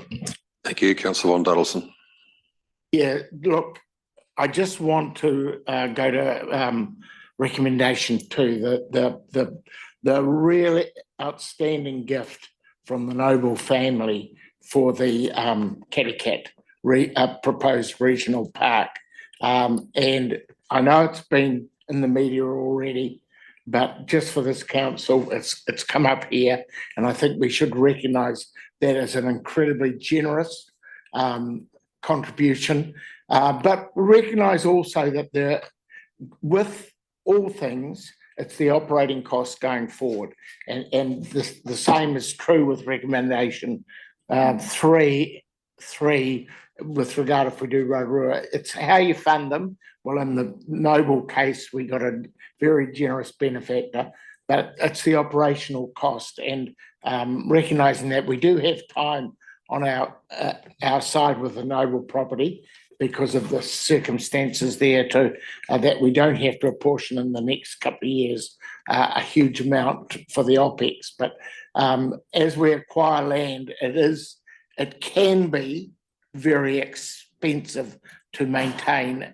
in a regional parks status. So, in times of constrained budgets, I think it's the Noble generosity won't go unnoticed, and our requirement for large amounts of OPEX is helpful. Thank you. Thank you, Councillor McMillan. Yeah, just noting that we had quite a lot of submissions on further suggestions around regional parks. So I understand that we will be refreshing our regional parks strategy And I'm looking forward to doing that. And for example, one of the submissions asked us to explore other opportunities, for example, a wetland regional park around the Waihi Estuary area, where we have already retired and restored some wetland, or are restoring some wetland area. So looking forward to developing our regional park strategy in the near future. Thank you. So councillors, the recommendations 1 to 8 have been moved by Councillor McMillan, seconded by Councillor Crosby. No further discussion. All those in favour say aye. Against, carried. Thank you. 8.6, Future Ready Communities, Rivers and Drainage Schemes. Mr Engel.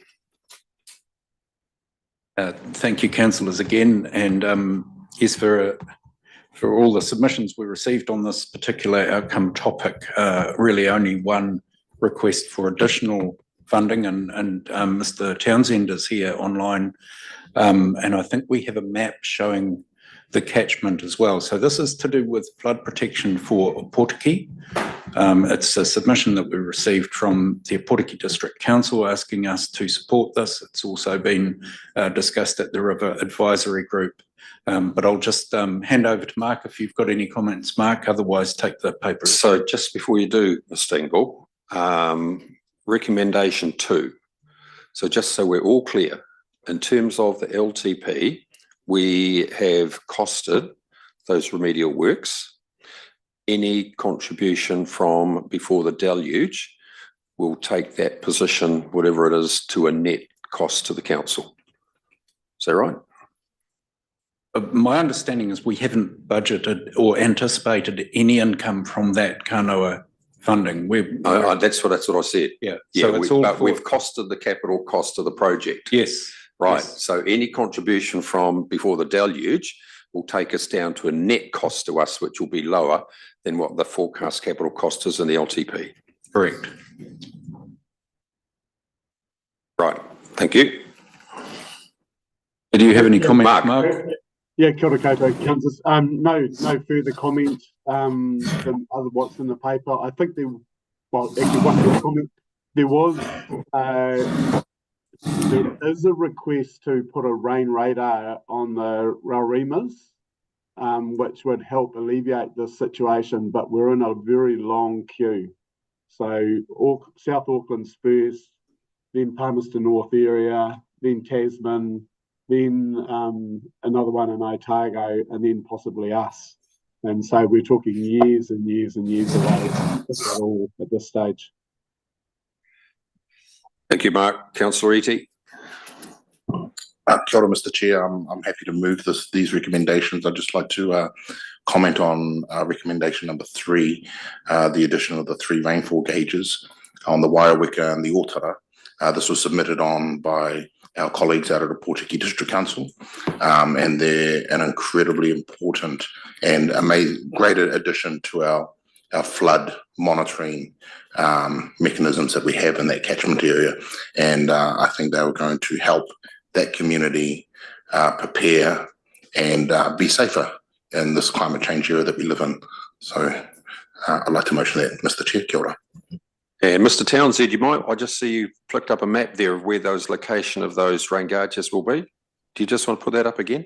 The question was asked, the question has been asked in terms of the location of them, but they're in the tiger country, I would suggest. Yeah, correct. So there, those 3 red circles there are a general location. We haven't picked the location as yet. There's still a little bit of work to do, and that's what we're proposing to do in year 1 of the LTP. We are hopeful that we can find road access, otherwise there will have to be helicopter access. Okay, thank you. Councillor Winters, then Shirley. Thank you, Mr Chair. I'm supportive of 1 to 4, and now I know that there's a kaharoa in Eastern Bay, because I was rightly confused that you were going to have another rainfall gauge in Kaharoa, Rotorua, which wasn't necessary. So I'm happy that it's up there now. Thank you, Mark. And in terms of your comments about the rain radar, Mark, yeah, let's get on the list, because when Councillor Crosby and I and Campbell were mayors, we pushed really hard as a mayoral forum to get a rain radar for the Mamakus, and it took a long time, but it's there. But we need better eyes for the rokumitas. So keep pushing, Mark. You've got our support to do that. These are national pieces of infrastructure that give the Gisborne region rokumitas better eyes on what's coming. And we know what's coming can be vicious at times. And when Gabrielle hit, you know, we saw it coming, but we just didn't realise the veracity of it. So happy to move 1 to 4, Mr. Chairman. And now that I've got Mark's word that there's a Kaharoa region in Eastern Bay, I'm happy with that. Thank you. So we've got Councillor Iti who moved it. Councillor Winters, you're seconding it. We've got Councillor Shirley. Yes, I strongly endorse it. Strongly supported by the Waiweko Tara advisory group. This is our core business, and we had that discussion yesterday about the rain radar and its lack of coverage and the intensity you can get in localised areas that the rain radar doesn't pick up. So with the absence of the availability of those rain radars sufficiently covering the country, this is essential for us, I think, in a very sensitive catchment. Thank you, Councillor Shirley. So it's been moved and seconded. No, Councillor Winters. Is that all dockland, Mark? I haven't gone into that, but it looks from the aerial photography that it is, Councillor. It's been moved and seconded. All those in favour say aye. Against, carried. Thank you. 8.7, Connected Communities Transport.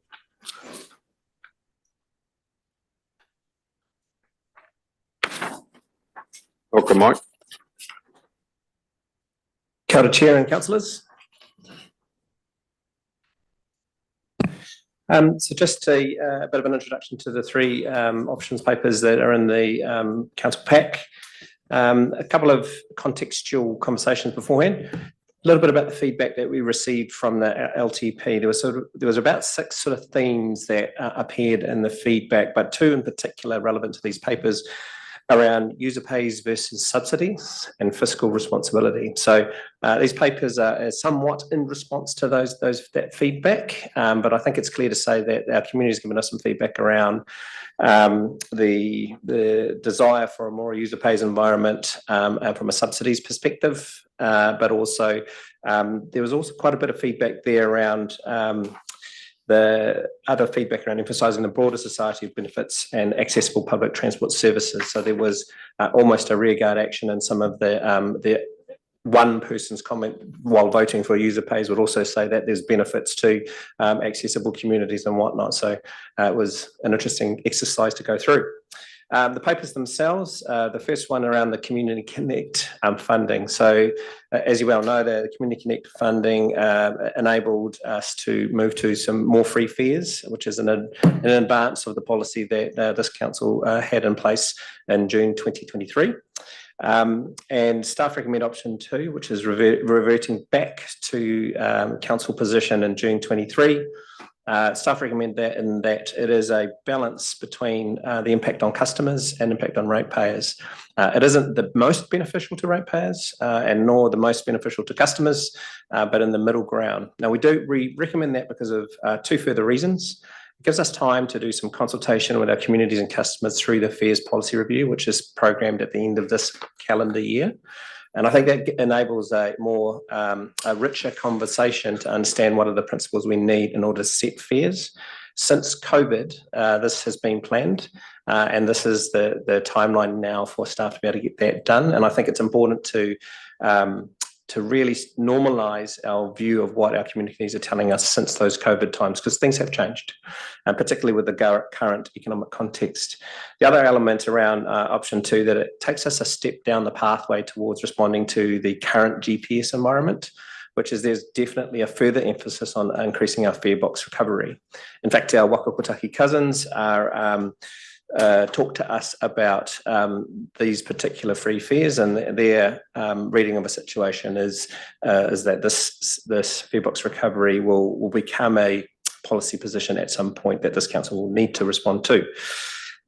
Lastly, we believe that the increasing fares in option 2 will have a minimal effect on patronage. I think what may not be clear in the paper, but the levels of increasing patronage at the moment far outstrips any kind of negative increase in the dollar increase in fares. What does that mean is that we've got so much growth that some fares being charged will unlikely have a significant impact on that growth.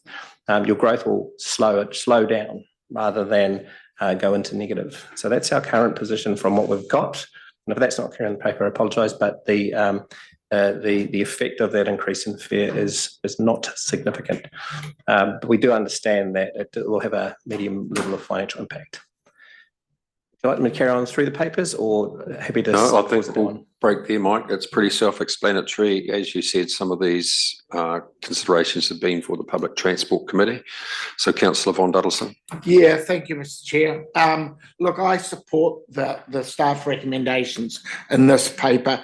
This is not easy territory, but unfortunately public transport is one of our budget items that we're asking for quite big increases, and we seem to be facing a never-ending wall of requests for money, and somehow we have to work our way through this. And I think staff have come up with an elegant enough solution. So it's by going back to the June 2023 for school buses, it still means children will be paid, be 100% funded to go to and from school. And I think that is really important that they are. So I have no problem with that part of it. We do have to get the school attendance, get it back up, and this is one way to help us do that. The change in the GPS with the new government does put a lot of pressure on the transport sector. Fare box recovery is incredibly low across our region, and we do have to address that issue. Fortunately, staff have already been doing some work to get that up, and patronage is actually looking pretty good. In fact, exceptionally good in 2023 and the start of 2024. So, but, we came off an incredibly low, the original, going back into the early 2000s, the requirement of transport was to have a fare box recovery of around 50%. And in 2023, this council was sitting at around 6%. So, for urban routes. And that is, we recognise that's won't be acceptable to this new government, and we've already addressed that. We've more than doubled that figure already, and so we're on the right road. And I think I commend staff for the work they're doing to try to alleviate these problems. But it is a wicked problem. We know there's 2 more funding things that are not coming up to us, that are coming through the PT and will become up to full council. So nothing that is discussed at either the joint PT meeting with the commissioners or the full PT committee for the region, we don't have delegated authority on funding. It all comes to full council. So you will get an opportunity again to think on that, but we do have some challenges in front of us financially, and so I think we've got to try to be as prudent as we can through this LTP process, recognising that there's a wave in front of us of funding requests. Thank you, Mr. Thank you, Councillor Von Duddleston. Just out of interest, where has the various groups got to in terms of the principle of congestion charging, which would drive ultimately better utilisation of public transport? Through you, Mr. Chair, it's Ministry of Transport are currently considering congestion pricing and other mechanisms for introducing price into transport systems at a national level. I know that Auckland Transport are currently doing some work on what the immediate impact on congestion pricing is in that network, and that is looking to flow down. So at this stage, it's still draft policy in terms of a direction from government, but nothing is real yet around congestion pricing. You can take away from this conversation that the intent from Tauranga City Council and the government is to explore more options. And in fact, Waka Kotahi has been tasked with understanding other ways of paying for both infrastructure and public transport services going forward. That's the message that we're receiving from central government. Thank you. Councillor Winters, then Crosby. Just in terms of making sure I've got it right, Mr. Chairman, so Andrew, you're moving 2B, 3B. No, I'm happy to move the whole recommendations. Just making sure that I'm getting it right. Oh, I see what you're saying. You're moving 2B, yes, sorry. 2B, 3B, yep, and 4B. 4B, yes. So, Mr. Chairman, just in terms of the 446K increase for the 11 school buses. So I'm now looking at this on the 90-10 targeted rate. Is that 446 in that 90-10 targeted rate, or is it added into now that if we make this decision today? Can you clarify, please? Mr. Taylor. It will be added, so it's not included in those tables that you've seen so far. It has a negligible effect on the general rates, and that table was circulated by Kamaran yesterday, but it will increase the targeted rate by the amount specified. It is school trips, not buses. Correct, it's not 11 buses, it's 11 trips. Okay. Happy, Councillor Winters. Councillor Crosby. Yes, I was going to confirm they were the Bs, not the As. So happy to support that. Look, clearly, this is a series of trade-offs, but one thing I personally won't trade off is student transportation. To me, it's a core benefit to congestion in the city. And if we have congested buses, then we definitely do need those 11 other trips. It's intolerable to have students not travelling, one, safely and or overcrowded or left behind. So, I do support the recommendations. Thank you. Councillor Neese. Thank you, Councillor Crosby. Just stole my thunder about our initial free fares were to help out the unsustainable congestion at peak time where parents were taking their children to school. I do support the recommendations because I believe it's a good way to prove price elasticity. If people are having to pay more, what actually what impact does that actually have on usage of the buses? So I think it will be a very useful input into our fare reviews at a later stage. So I totally support the recommendations. Thank you. Councillor McMillan. Yeah, I'm willing to support too, but just noting that, I feel a great sadness that we've been put between a rock and a hard place by the coalition government, by the new GPS, and it's not optimal. It does state in the paper, and Mike has covered off that there was a benefit of having the free fares. It was great to be able to do that, to provide that for our community. We're having to take these steps, and I do support them, but with a level of sadness. And yeah. Thank you, Councillor Scott. Yes, I speak in support of the resolutions, particularly the school trips. You only have to sort of notice the difference between school holidays and not school holiday traffic to understand the impact of taking those amount of cars off the road has. Public transport needs to be safe, certain and sufficient. And we can certainly address the sufficiency, hopefully the safety. I'm not sure we can do the certainty, but I think the more people use public transport, the increasing likelihood of certainty of arriving on time. So that would be an absolute goal. I noticed that the new school trip service is likely to begin at the beginning of the new financial year, which of course is when school trips start to fall off as students sort of get onto, I presume, after school activities and so on. But I also note that there's a capacity to reduce if we notice that demand's not there. So it actually it's addressed that problem. Also support the charging the tertiary routes. I think it's a good lesson in life to know that when people think things are free, it's paid for by somebody. And by the time you get into tertiary education, you should be aware that it's very soon that you'll be the person paying for it in any case. So I think it's a good lesson in life.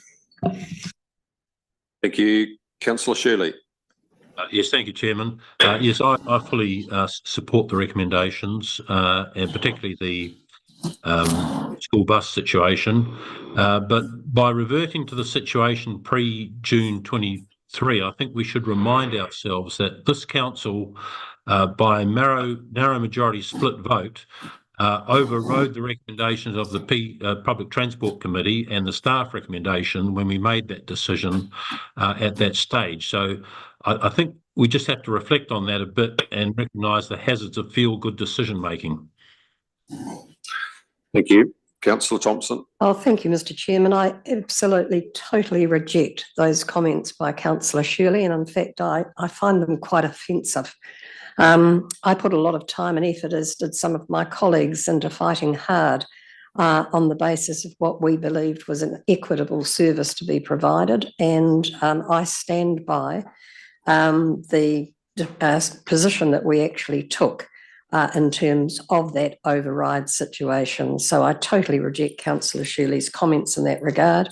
I, like Councillor McMillan, sadly accept the staff recommendations and commend the staff on coming up with what is probably the only solution that we have at this particular time.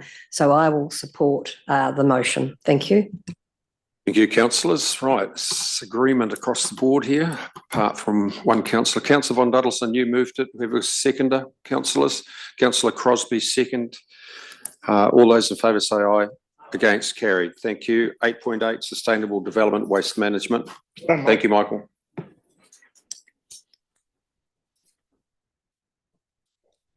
Koutou to the Chair and Councillors, page 160 of your agendas.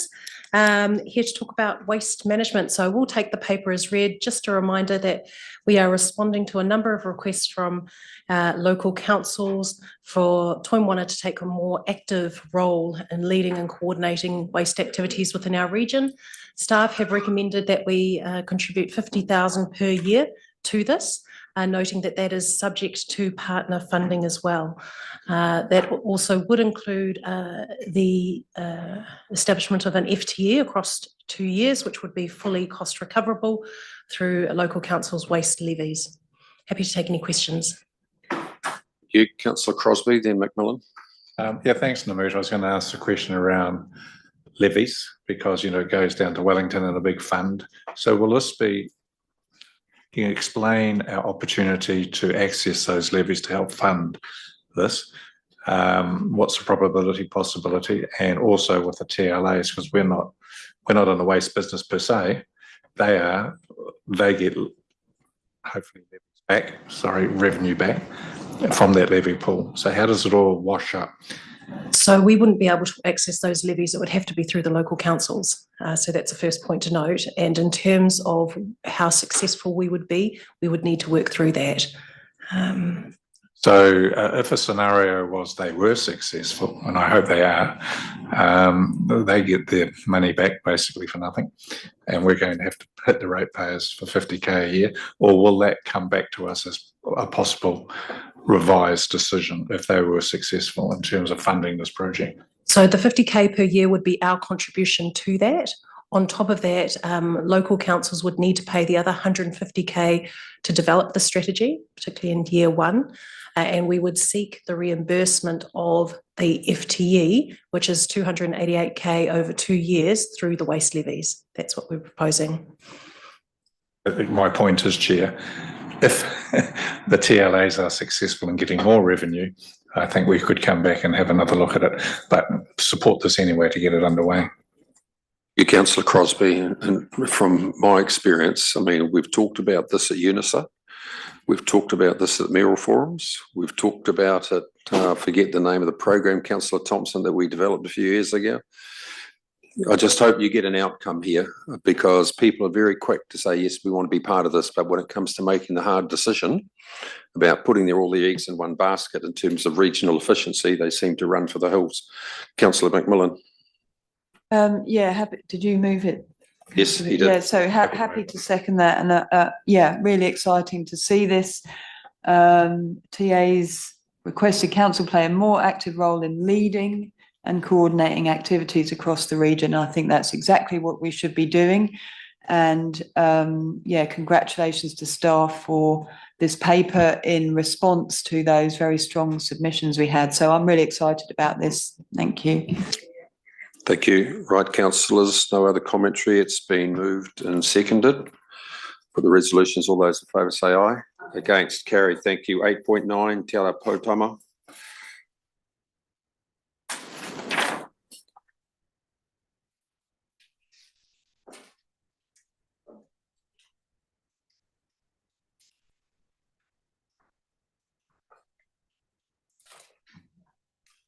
Good morning, councillors. I will take the paper as read, but I will just go through and highlight a few salient points for councillors' attention. So as councillors are aware, this paper proposes a number of new initiatives, both financial and non-financial. They are tied to the delivery of what is our new Te Ara Potama outcome. And one of the key activities for that outcome, as we've outlined before, is the development of a new Te Ara Potama strategy and implementation plan, which is the key focus of year one, which will guide our work in this space, as well as assisting us to monitor our progress towards the goals that we have set. I do acknowledge so in terms of those goals, there's a typo on page 171, if we could record that. Against goal 16, it should read supporting Māori and community. Okay. So in terms of the key recommendations, the first one is around a Māori Initiatives Fund. As councillors would have seen and heard from hearings, we had a large number of submissions from tangata whenua and a broad range of initiatives. We are proposing a dedicated budget of 200K for that purpose. And this is reflective of both those submissions, but also it's in line with our specific obligations around fostering Māori capability and capacity under the LGA. The dedicated budget also yields a number of practical benefits as outlined in the issues and options paper. Additionally, we are seeking an increase to the iwi management plan budget. This is the first increase that has been sought since 2012. In terms of co-governance support, another key recommendation, we are not seeking any new funding for this. We have managed to find and utilise existing funding, but we have also, in addition to that, sought to expand the previous remit of how we funded co-governance support. And the proposal is this new funding pool, or the utilisation of the existing funding pool, will be expanded to cover all co-governance for and different support needs that they may seek. Then there are two separate non-financial recommendations around a treaty policy. Just as a point of clarification on that, council are not being asked to adopt any particular policy today. Rather, what's being sought is the endorsement of a process or a body of work towards defining and reaffirming how council approaches its treaty obligations. So there would be a whole lot of scoping required as part of that, looking at what our treaty policy might say, what the purpose would be, and how we could utilise that policy. So we anticipate doing so over the next 6 to 12 months, and importantly, we'd return to council once that initial scoping work is done for further direction. Thank you very much. Councillors, Councillor McDonald, Nees, and then Macmillan. I was just to say, I'm happy to move the recommendations. Councillor Nees. I'm happy to second actually, but what I would like to note is that I presume Committee Maori will be developing the policy around the Maori Initiatives Fund, and that decisions may be made within Committee Maori with regard to that disbursement of that fund, which will then be implemented by staff, as opposed to staff making decisions without any visibility from the governors, as we currently have with the EEF fund, which is like a black box, and we may be advised once a year how that fund was actually dispersed. So that would be number one. Number two, just recognising that there is a lot of work underway at the moment on reviewing Treaty of Waitangi legislation, and I think that we should keep a watching brief on where that goes. There was quite a substantial piece in the TV1 News last night around that review of legislation, and I think that we need to ensure that what we do is keeping faith with our community, but still listening to the government of the day. So other than that, I do support the recommendations, and I'm happy to move. Thank you, Councillor Lees. Councillor Macmillan. Yeah, just fully support and congratulate staff again for the work here. I think this is a good start, and you know, it would be nice, you know, if we could have more fund for the MIF, but I think it's great to establish this fund, and yeah, it gives us a good baseline, and yeah, really supportive. Well done. Councillor Von Duddleston. Thank you, Mr. Chair. Yes, I think this is a pragmatic approach to this. So I am in broad support of it. I just, on the issue number 7, approves the development of a treaty plan. Just recognise that this council was noted for the working with central government in the last 6 years on the development of a treaty process, and we have a change of government, and I think it's really important that we continue to work with central government. They are the legislators, and we've got to make sure that our policy is consistent with, we don't have to agree with everything they say, but it won't help us if we're not aligned in any way with where that's going. So just a question to staff, when you say it proves the development, what is any indication of what you're thinking about budget wise in this? You must have got it in the fine print somewhere. Through the chair, the intention at this stage is that it's developed internally, so the cost would essentially just be staff time. It's still a cost. So what do you? So perhaps we could come back to council with that cost, or with what that might look like. Thank you, Councillor Winters. Thank you, Mr. Chair. Just in terms of the Regional Co-Governance Secretariat, my understanding is we've got 4 co-governance forums. When the Rotorua Lake Strategy Group was formed, there was no Crown administration for that organisation, similarly with the Rangataiki River Forum. However, with the Tarawera and Kaituna, there was Crown funding for the administration of these co-governance forums. So I'm just wanting to make sure that if we fund the Secretariat, that there's an alignment with what the Crown funding is and ourselves, and that we don't reinvent the wheel for all 4, that we work together. Thank you. I'll hand over to Chief Executive, but we do resource some of those co-governance forums with an FTE anyway. How that's funded is. Councillor Winters is quite correct in terms of there are co-governance forums in our region that have funding and some that don't. There has been an independent secretariat that's been provided to a number of the forums. This funding replaces that, and it would be allocated across all of the forums. And potentially across the 2 that are non-statutory as well, and the additional forums that are coming in over the long-term plan. So we expect 2 more potentially to come in. Thank you, Councillor Scott. Yes, I'm broadly in favour of the various recommendations. I think we ask a lot of iwi and hapu to be involved in decision making and contributing their advice and knowledge in various areas, and obviously they volunteer as well. And to make sure that it's effective, I think it has to be resourced. Part of the rationale is about improving capacity and capability. So what I would like to see is a framework of perhaps it's KPIs or an end date or some objective, so that this so we know we are in fact addressing the capability and capacity issues. Otherwise, we're just creating dependency, which is exactly the opposite of what we are trying to achieve.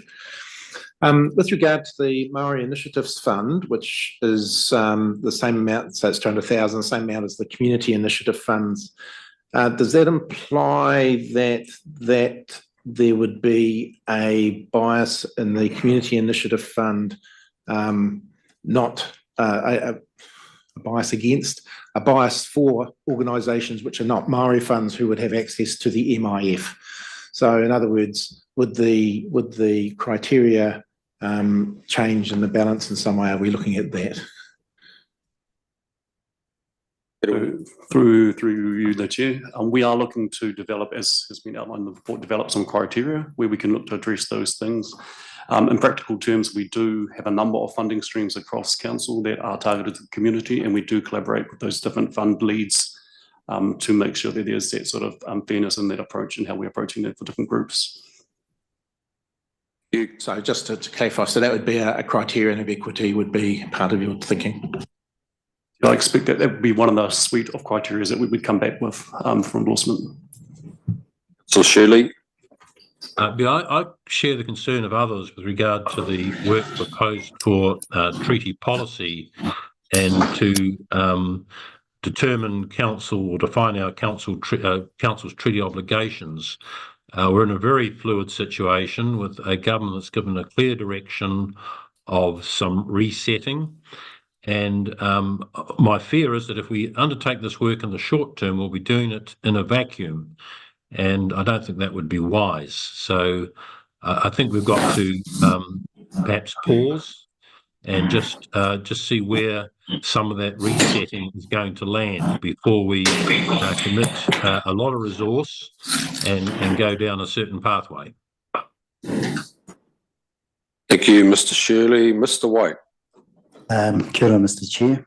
I'm pleased I followed after Mr. Councillor Shirley in response to the notion of the treaty change. You know, one thing about iwi, they will always consider themselves to be here forever, and they will continue down this track of promoting the treaty, irrespective of what respective governments come and go and what they say.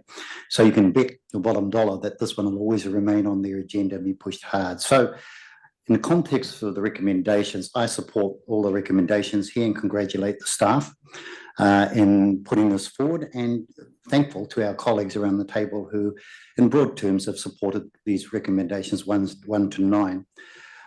With the reservations mentioned in number 7, as you can be very much aware, there is a real potential for divisiveness in this particular space. And I would just say that this particular council is in the lead for the way in which we relate to our communities, particularly iwi. And I feel for many other councils who actually really struggle with the dynamics that are out there at the moment, including the pressure from iwi in this particular space. But so I just want to say that I am personally thankful for the expressions that are around this table, because at the end of the day, the question does arise whether or not it's been of any value having Māori constituency members around this table, of having any value in the input from iwi out there. And as already been said, there's huge amount of value being given by community and by iwi to the contributions and the work that we've got to do with the taiao and other matters. Without that level of support, where would we be? Struggling all the time to get to a resolution that the environment is first, and we as people populate that environment according to our value sets that we bring with us. So I just wanted to say, Mr. Chair, thank you. I do not support not moving on, thinking about the development of a strategy of a position on the treaty. It's something, as I've said before, governments can set the legislation and the rules. We will determine how we work with our communities of interest on the ground. I think that's a fundamental principle for us, that we do not necessarily have to go to central government to talk about how we relate to our communities. It's us that does that. And it comes down to each and every one of us to carry that responsibility to the fullest, albeit with our own personal views that we bring to this table. So, Mr. Chair, that's a pretty long-winded conversation here, but I wanted to make my points very clear. Thank you. Thank you, Councillor White. Councillor Thompson. Yeah, thank you, Mr. Chairman. I fully support the recommendations. I have two matters I'd like to raise. The first relates to the issue raised by Councillor Scott. And when we get on to the next paper, I was going to be making a suggestion that after we consider the funding applications, that we refer the current Community Initiatives Fund, the EEF and the Volunteer Fund to Strategy and Policy for review. But I think that should also encompass Kaumati Māori's development in terms of the Māori Initiatives Fund, so that we're getting a pretty integrated review across our communities, so we can actually address what Councillor Scott has raised as an issue. Can I just say that I totally understand we're in a very, very dynamic operating environment with central government. However, under the Local Government Act, we have an obligation.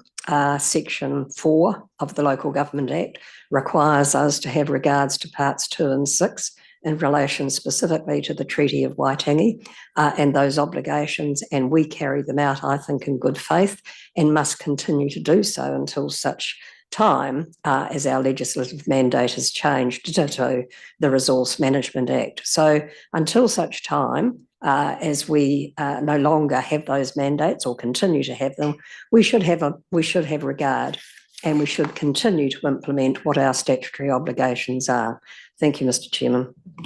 Thank you, Councillor Thompson. So the recommendations have been moved by Councillor McDonald, seconded by Councillor Nees. Hedawini, just out of interest, in terms of the increase in the iwi hapu management plans, you're at the coalface of this. How many are rewrites as opposed to new applications for the initial one? Any idea? So we've identified about 6 ones that are seeking, amongst that 4 that are rewrites or will be updates. Yep. Some are 10 to 15 years old. And then we have others, we've got 2 others we think will be potentially new ones coming in, new requests coming in. That's just within the current, the year ahead. But within that, there's, as identified in the report, there's an expansion of that body of work, both in terms of the focus on and the remit of those reports, as new items have come into focus for tangata whenua in the environmental space, particularly climate change, etc. Okay. Thank you. Mr. Chairman, can I just make or maybe a question comment?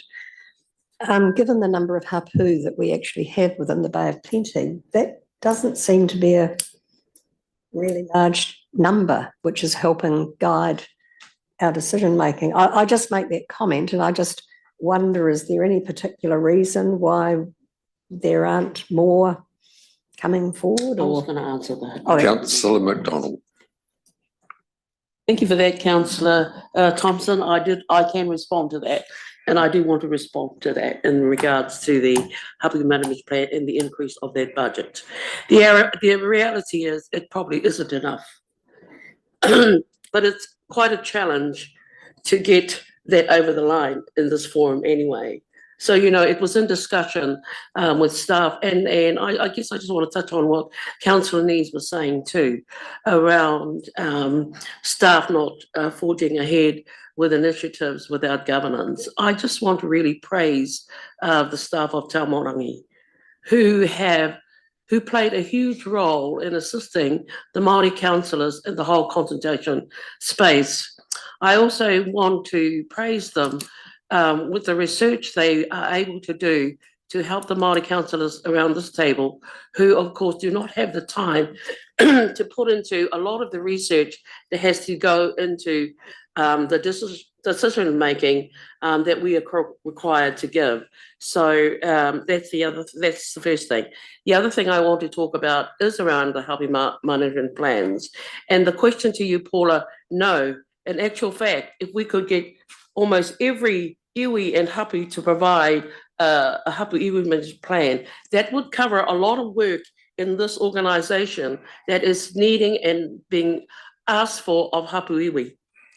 Once again, the issue is that the capacity is not out there for them to enable to do the work that needs to be done to develop a iwi hapu management plan. I myself, I can say I've gone through the process myself with my own hapu, and it's well overdue. Basically, a team of us wrote the plan. We went through an intensive engagement process with the iwi hapu, which was quite a grueling process. So there's a lot of work for it with the writers, with the planners, and with the whole consultation process you have to go through with hapu iwi management plans with the hapu concern. So in short, no, the budget is short for it. But, you know, it's a work in progress. It's a work in progress for our staff because they are stretched because we don't even have the internal capacity to provide what is needed externally.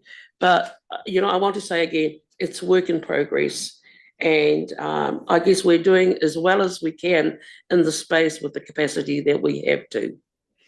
Thank you.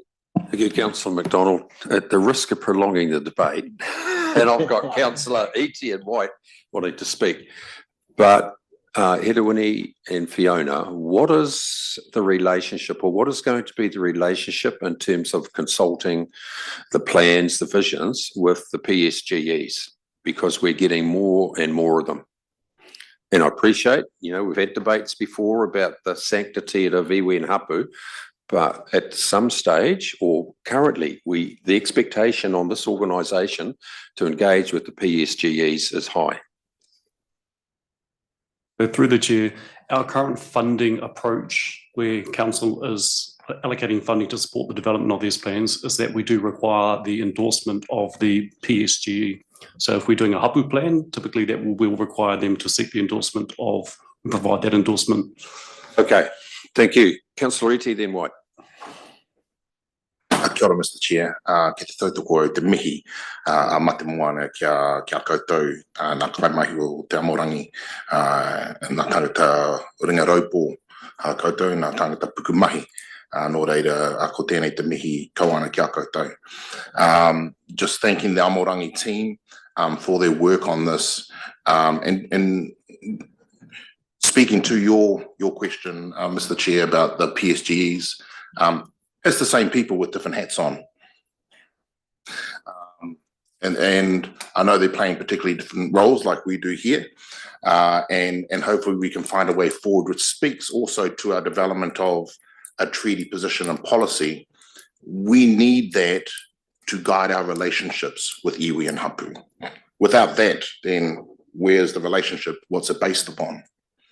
Regardless of politicians of the day espousing whatever they want to espouse, once they sign their ministerial warrants, they are the crown and they have an obligation under the treaty. And I would advise all of the councillors to read the report from the tribunal, the Waitangi Tribunal that I sent out. Hey, even if the government of the day gets rid of them, that doesn't kill off the work that's been done over generations on this. And I think the contrast with regards to policy development between the Waitangi Tribunal and the current government is stark. These need to be deliberative processes, as we know, and that's what we're going through currently.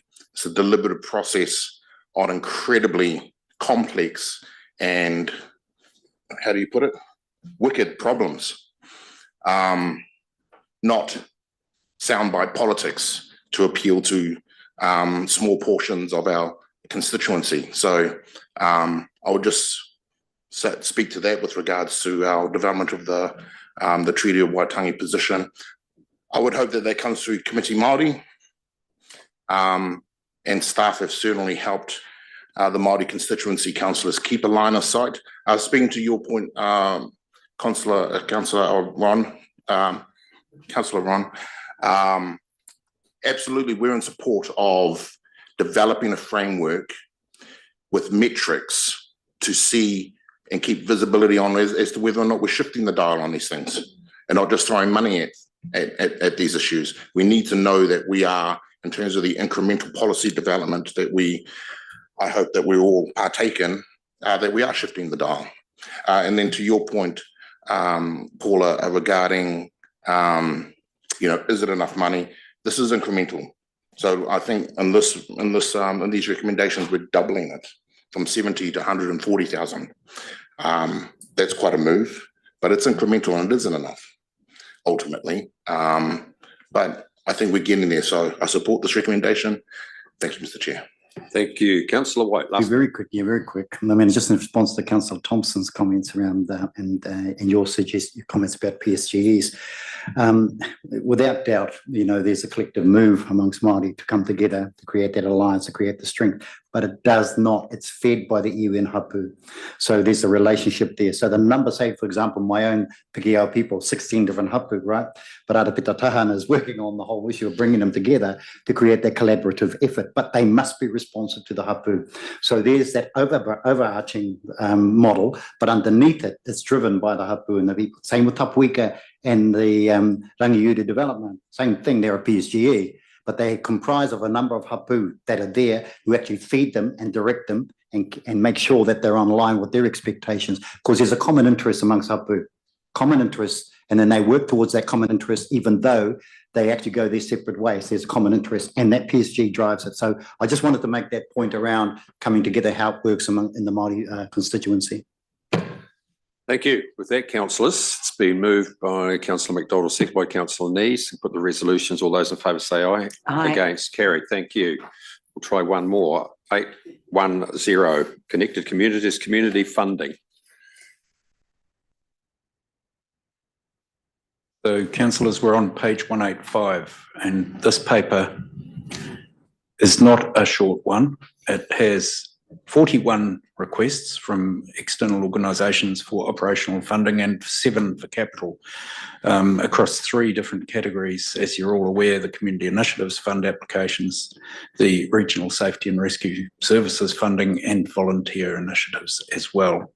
So just as you know, we've put staff have put a pretty prudent lens across this. So we've said no to most things, and we're expecting councillors now to put their lens across it and I guess get it right.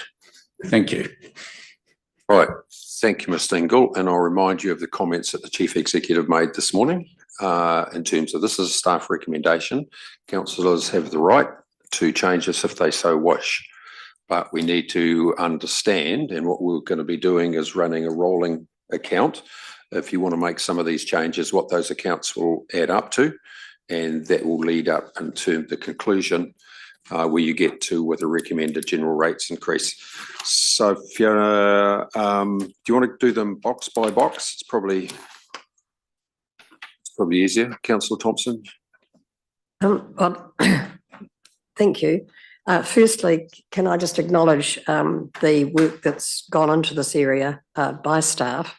I do acknowledge that, but I also have to say that I don't accept and I don't particularly favour the prioritisation framework as it's currently set out. And I would like to see community outcomes and fiscal responsibility given equal weight. Having looked at this, I'm going to be proposing, I won't move it at this stage, so that just see how it flies, run it up the flag post, as they say. First and foremost, I want to see the Community Initiatives Fund move from 200,000 to 300,000 per annum. I want to see the EEF move from 250 to 300,000. And that would bring the total, including the volunteer fund, to $1 million per annum to expend on community initiatives, volunteer initiatives, etc. I think that's a drop in the ocean. When I consider, my personal opinion is this is also core business. If we didn't have the input of community groups and organisations and volunteers, then we'd be in a powerless state. They are part of our balance sheet, although they don't get valued, but they should on our balance sheet, and they are our community capital. So as far as I'm concerned, the movements I'm suggesting are paltry in comparison with what we spend elsewhere, and I believe that they should be supported. And I also want to run up the flag post that the 3 policy areas be referred for review in an integrated manner with the Māori Initiatives Fund, so that we're all satisfied that the policy frameworks that we're operating within are appropriate for the circumstances going forward.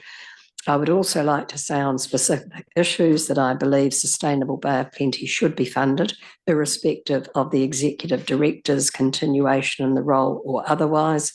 To my mind, their advocacy has been extraordinary in terms of climate change, and particularly in the transport space, not to mention many others. And I'd like to see EnviroHub's proposed reduction from 150 to 50 to be moved to 100,000. Thank you, Mr. Chairman. Thank you, Councillor Thompson. I noticed that you want to reserve the position in making a recommendation, so we'll quickly go around the room, see what the appetite for this is, and then come back to those. Councillor McMillan. I totally core Paula's suggestion, and so would like to have her to move it to a recommendation, or if I can make it a recommendation or whatever, but I would like to second it. And yes, I too with EnviroHub don't feel that 50,000 is going to cut it in terms of they are doing a lot of work that carrying a council logo is much harder for us to do in terms of that behaviour change and shifting. So yeah, fully support that going up. But yeah, everything that Paula said, ditto. Okay, thank you, Councillor McMillan. So, councillors, there's 2 issues being put on the table here. One is to increase the quantum for the Community Initiatives Fund from 2 to 300. That's one decision. If you are of the mind to do that, you then have to deliberate on where the allocation sits. So can we have some feedback? Councillor Nees. Thank you. I support the proposal also. And I would propose that the funding comes from a portion of the equalisation reserve. With regard to the specific allocations, I also totally support continuing the funding for Sustainable Bay of Plenty. I also urge that Council considers providing some funding to the Western Bay of Plenty Heritage Trust, that's the Western Bay Museum. They have asked us previously for assistance with funding. I think they do a very good job with the meagre funding support that they have at the moment, and this particular request is to do with celebrating the history of tangata whenua and the contribution and relevance of the taio to them. And I'm very conscious of the fact that we have provided a much larger amount of funding to the Rotorua Museum. So a very modest contribution to the Western Bay of Plenty Heritage Trust would be something that I would very much appreciate support on. When we get to the Volunteer Initiatives Fund, I also support increasing the funding to EnviroHub. EnviroHub, like Bay Conservation Alliance, are an umbrella organisation that provides support to many other groups. But EnviroHub also goes further in that they are they assist raise awareness in the community around environmental issues and the need for sustainable action, and they do a lot of work in that space. Changing the needle on climate change awareness, but also helping people understand real life steps that they can actually do to help move the needle. So I support an increased allocation for a BioHub. I am not so sure about the recommendation with regard to the Outflow Trust, because it seemed to me that the application from Sea Cleaners and from the Outflow Trust were quite overlapping. Sea Cleaners have got a very long track record of delivering the service up in Northland and Auckland, whereas the Outflow Trust is quite new, and I have to question whether or not they've got a sufficient track record for us to fund them to do something that actually does overlap with another application, which we have recommendations to fund. So that's just my feedback, Mr. Chair. Thank you, Councillor Nee. So councillors, can we segment this rather than go from the SIF fund through to the EEF fund? So I'm seeking your guidance and your appetite to look at increasing the quantum for the SIFs fund from 200 to 300 in the first instance. And once you got some guidance on that, we can start to look at cutting and dicing and reallocation or allocation of the extra. Can I have some guidance from others who haven't spoken in terms of their appetite to do this? So we've got Councillor Crosby and then Von Duddleson and Scott. I was going to talk to 5, Chair. In doing so, I do support Councillor Thompson's resetting, including the extra quantums, and I do appreciate in the process getting to this point, we did reduce or reallocate some of them, and that was just part of the process. Then we did hear from the various organisations through consultation. That's part of the process. And today we're here to add our good judgment on it all. So I have no issue with that. In terms of the broader space of volunteering, I think this council utilises and supports volunteers more than I've ever seen on many councils, and for good reason. They take ownership of their space. They work in collaboration with their community. And from our perspective, it's a relatively small investment for quite a significant outcome. So, Chair, the point I wanted to raise, and I asked for some extra information yesterday, which I got through either Graham or Kamaran, I'm not sure, and it does relate to 5B. And you all got the email, and I'd certainly propose it is a very modest increase in the targeted rate for both surf life saving and Coast Guard. You're talking around, depending for year one, $2, if not less. It varies obviously from property to property. About the outcome for that $2 or less is quite significant. In year 2 or 3, it looks like, correct me if I'm wrong, Graham, it's also been inflation adjusted slightly from, if you look at Coast Guard or both of them, it appears to be inflation adjusted. And I think that's appropriate as well, because if we don't do that, effectively you're going backwards. So I would also support recommendation 5B with the numbers that were provided to us last night, and just reiterate for the benefit, it's quite a modest increase in the targeted rate. Let's average it at around a couple of dollars. Happy to take that as part of this consideration. Yeah. Councillor Crosby, Councillor Von Duddleson. Yeah. Thank you, Mr. Chair. So, starting with the Community Facilities Fund, I would support an increase to 220,000, and that would be a 20,000 to go to the Sustainable Bar Plenty. That's down from their request for 50,000, but as I said yesterday, I want to recognise the quality of the work that Glenn Crowther, as the CEO, does bring to our table at Regional Council. And I know there's a question mark around whether he'll be a city councillor or not, and I hope he is.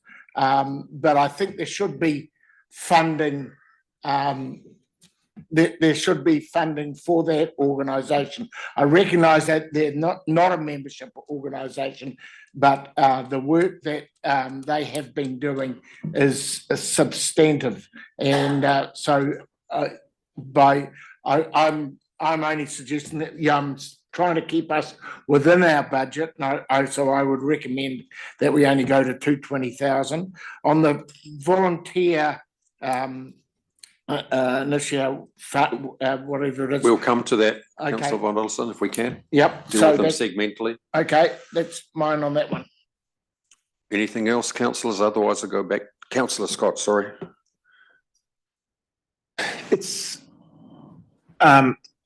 easy to be Santa Claus with other people's money, and so I need a few more minutes to think about it in a sense. But my thinking is, when I meet Tamati at the Marble Bar, who is a first home owner who borrowed maximums when interest rates were a bit low to get into his first house.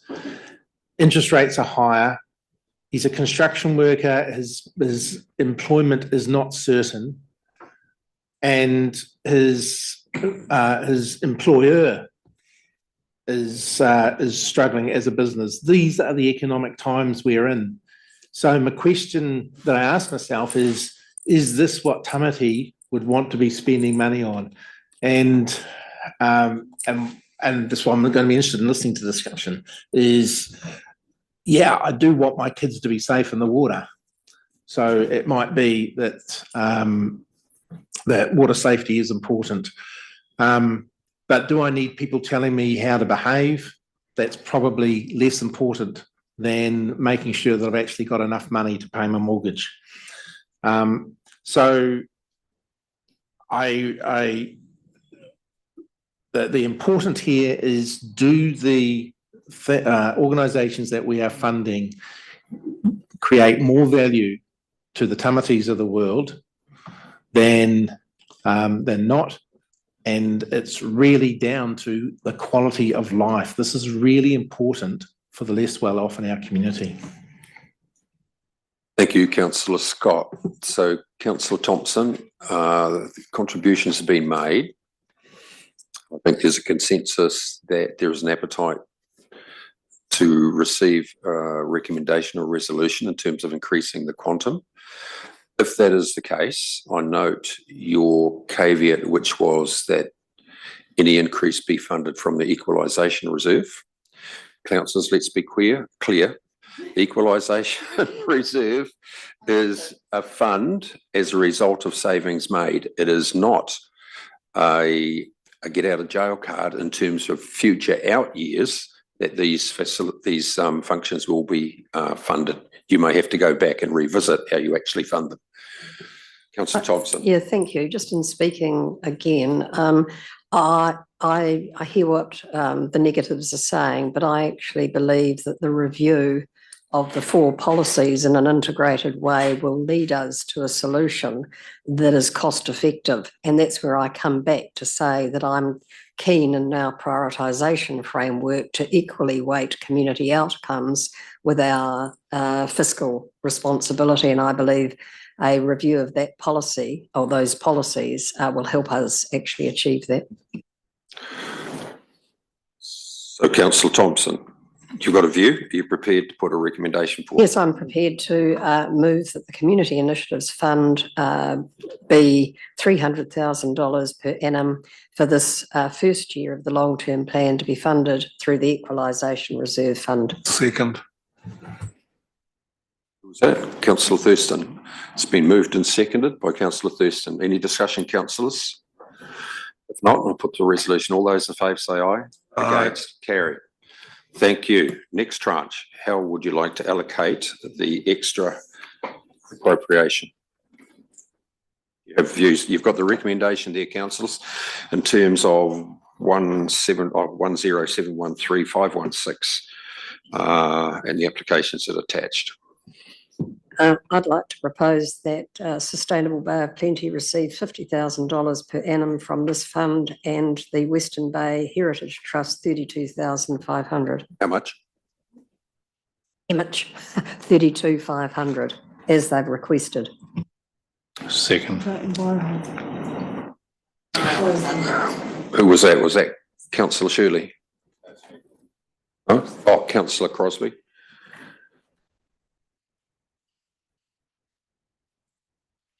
Any other views, councillors? Can I just go? Sorry. You? Through you, Chair, just to be clear, for the Western Bay of Plenty Heritage Trust, is that 32,500 in just year one, or is it across the 3 years? Well, I'm saying that the source of funding for year one needs to be the equalisation reserve, and we're going to have to figure out future years' funding when we do the review of policy. Rightio. So for the Western Bay of Plenty Heritage Trust, it's only in year one, it's 32,500. And the same as for the Sustainable Bay of Plenty Charitable Trust, only in year one for $50,000. Seems sensible to me. So I slap myself on the hand and say, no, it needs to be for the 3 years, the first year of which will come from the equalisation fund reserve, and the out years. Vice Chief Executive. So it's only through the regional fund that you can fund, because it's highly likely you won't have any equalisation funding in out years. Councillor Neese. I was just thinking about that, because the equalisation fund will become the regional fund, won't it? Yeah, that's right. So we can think about where the funding comes from when we get to the annual plan next year. I'm just reflecting that that possibly only takes us to expending $250,000 of this fund, and that maybe in our policy reset that we look at whether or not we disperse an additional amount of money or have an additional funding application round or whatever. Executive. So through the chair, just to note that if you increase EnviroHub as well, you are well beyond the $285,000 per annum for the Volunteer Initiatives Fund.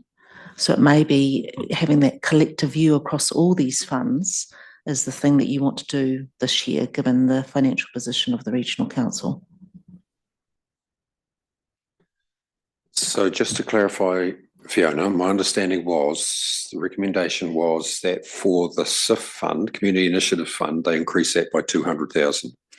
We were, sorry, by 100,000. By 100,000. We've yet to deal with the, what we call it, WEF fund. Okay. But as the Chief Executive said, if you look at the appropriation that's been recommended there of the Community Initiatives Fund, you're spending in year one 158,000. You add 50,000 to, and you put another 100 on that, that's 258. And your recommendation, Paula, is 50 to Sustainable Bay of Plenty, 32.5 to Western Bay Heritage, and the balance you need a decision on, or as someone suggested, you have another funding round if that's what you want to do. Councillor Scott. This is we've sweated tears to get to a balanced budget that has, you know, we've actually put some of our employees' jobs in the can, frankly. And here we are now saying, well, because we came up with a round number of 100,000, how can we spend it? It's just loose, and I'm disappointed that as a group we aren't being as rigorous now as we were when we started off this morning. Councillor McMillan. I reject or object to what Councillor Scott is saying. I mean, this is our core business. These are the agencies and organisations that do the mahi and tatao, and you know, across urban, rural environments. This is the work. These are our stakeholders. These are our partners.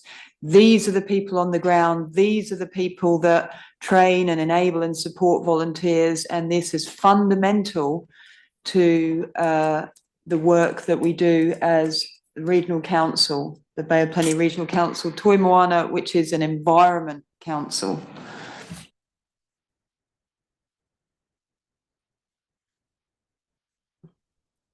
Councillor MacDonald.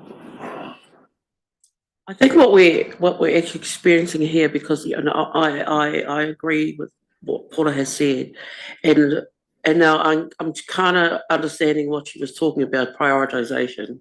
At first, I didn't really quite understand where you were coming from, Paula, but I think I'm starting to get the gist now because of the comments that are coming through, and we're starting to debate the value of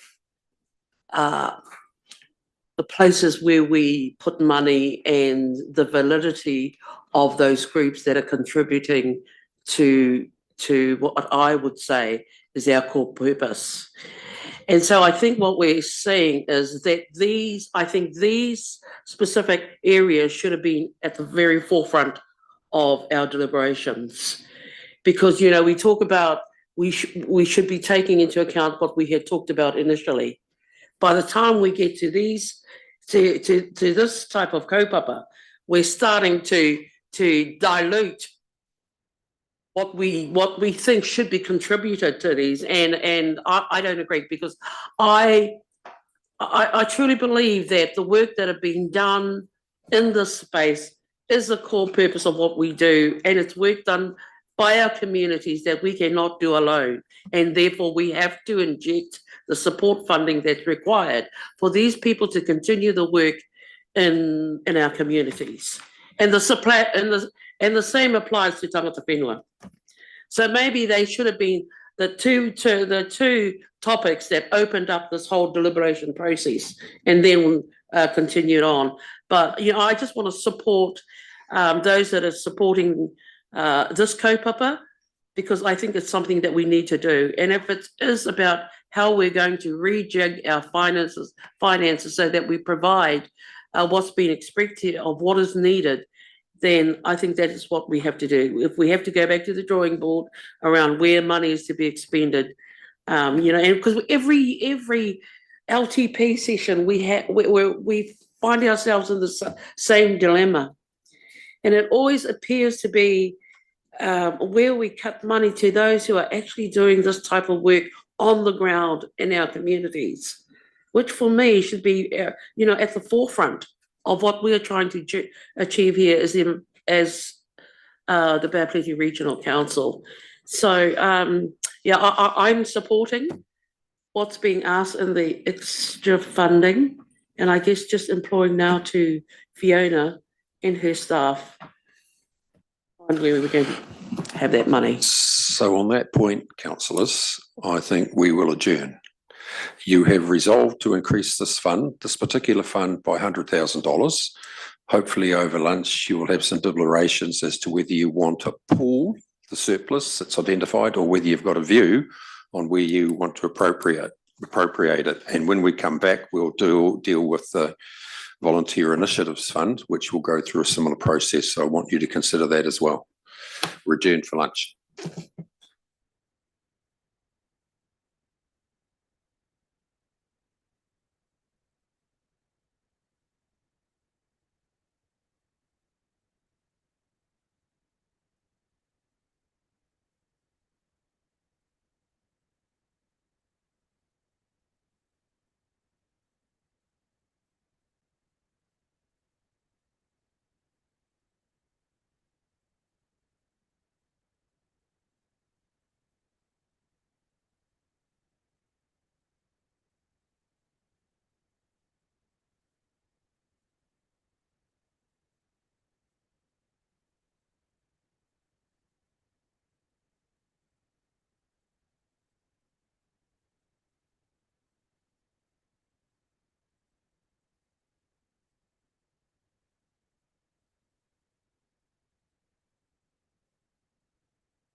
Right, councillors, we will reconvene. So can we go back? Just refresh ourselves where we got to in terms of the Community Initiatives Fund. There was a resolution to increase the total fund available for disbursement by $100,000.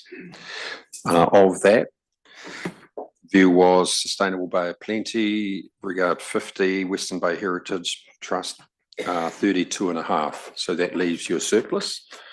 Unless you agree down below how to allocate that surplus, I'd suggest that we leave it in a pool that can be allocated in the future by some process, and or that as we move to the EEF fund, which you wanted to increase anyway, we can transfer the surplus to that and then staff during the currency of the year, because that's open for applications during the year, isn't it? That would increase the pool available for that. So that's my thinking. Toy? Just to clarify, with regards to the 32,500 for the Western Bay Heritage Trust, that's just for year one. If we made the decision, are we committing ourselves for year 2 and 3, and therefore have to find that money in year 2 and 3, which we don't know at the moment? It's not a one-off grant. No, it'll be for the 3 years as requested, but as was said earlier, the balance of underutilised funds from the equalisation reserve go into the regional funds. So if you want to then withdraw from the regional fund in 25-26, that's right, yeah, 25-26, you can do that out of there to meet that specific requirement.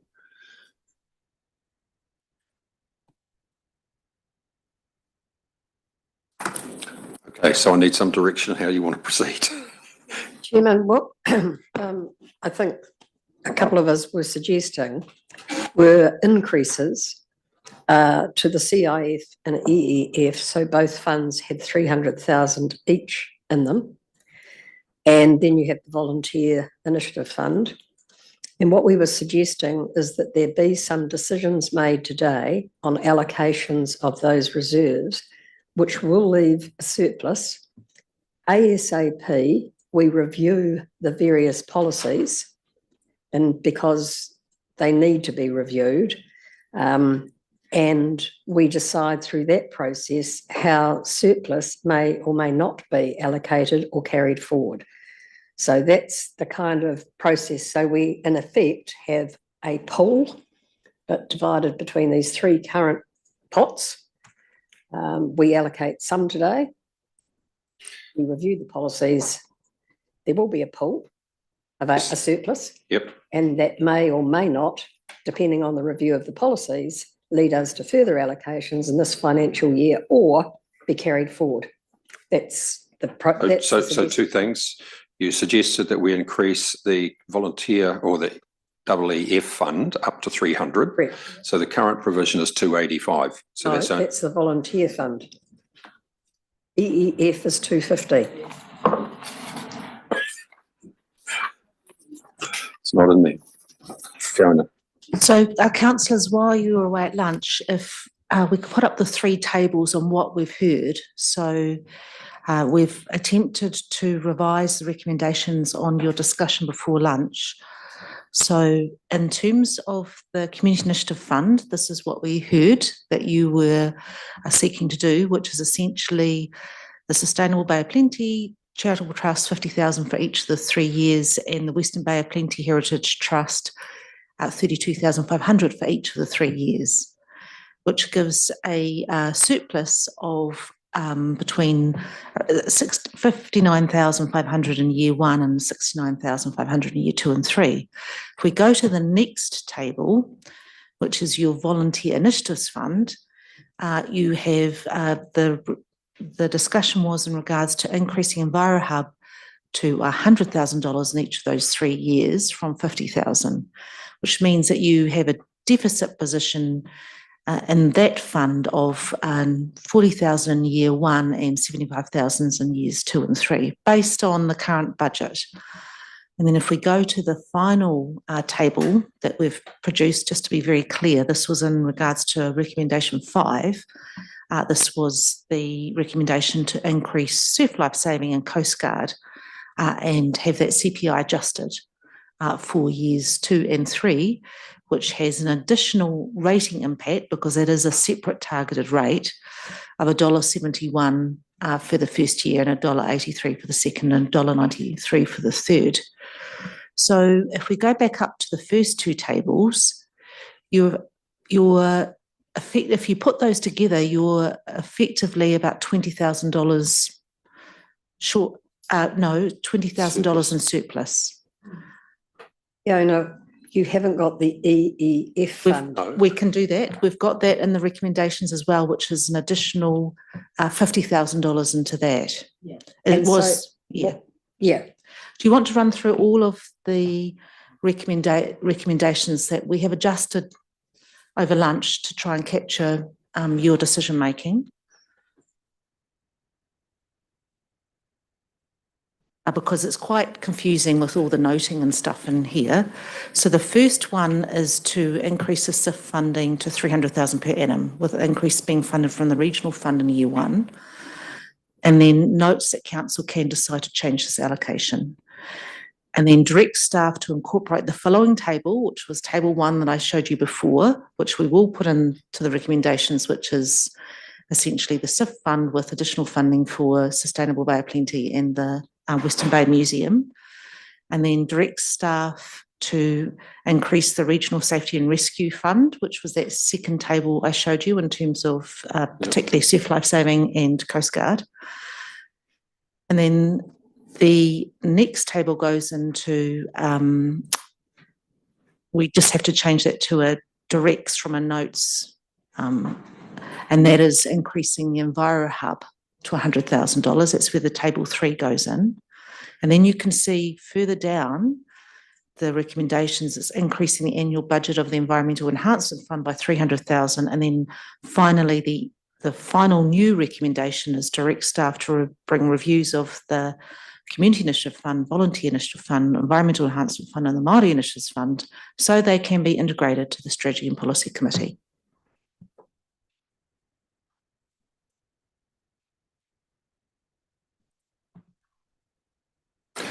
Councillor Eaty, then McMillan. So that the Māori Initiative Fund is overseen by the Strategy and Policy rather than committed. So yes, you're quite right. So in your previous paper, it talked about the Māori Initiative Fund being endorsed by Komiti Māori. So that would have to happen first, and then it would come to Strategy and Policy with the other fund criteria, so it can be integrated. So that was sort of across all of the funds. That was the staff thinking.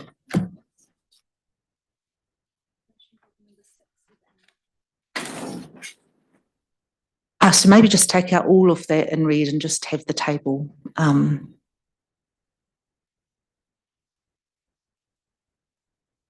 Just the red bit, and it's in the table what the figures are.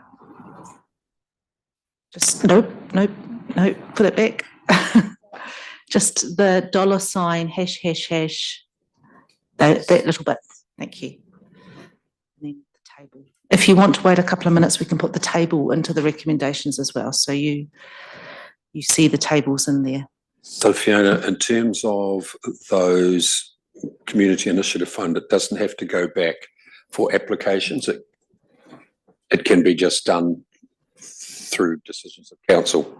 Yes, that's my understanding, that you would look at that funding once you've reviewed the policies. And yeah. Right, Councillor McMillan. Yeah, I support that. I've just got a couple of comments, so I don't know if, I will make them here. So my one is about the sea cleaners, the outflow trust.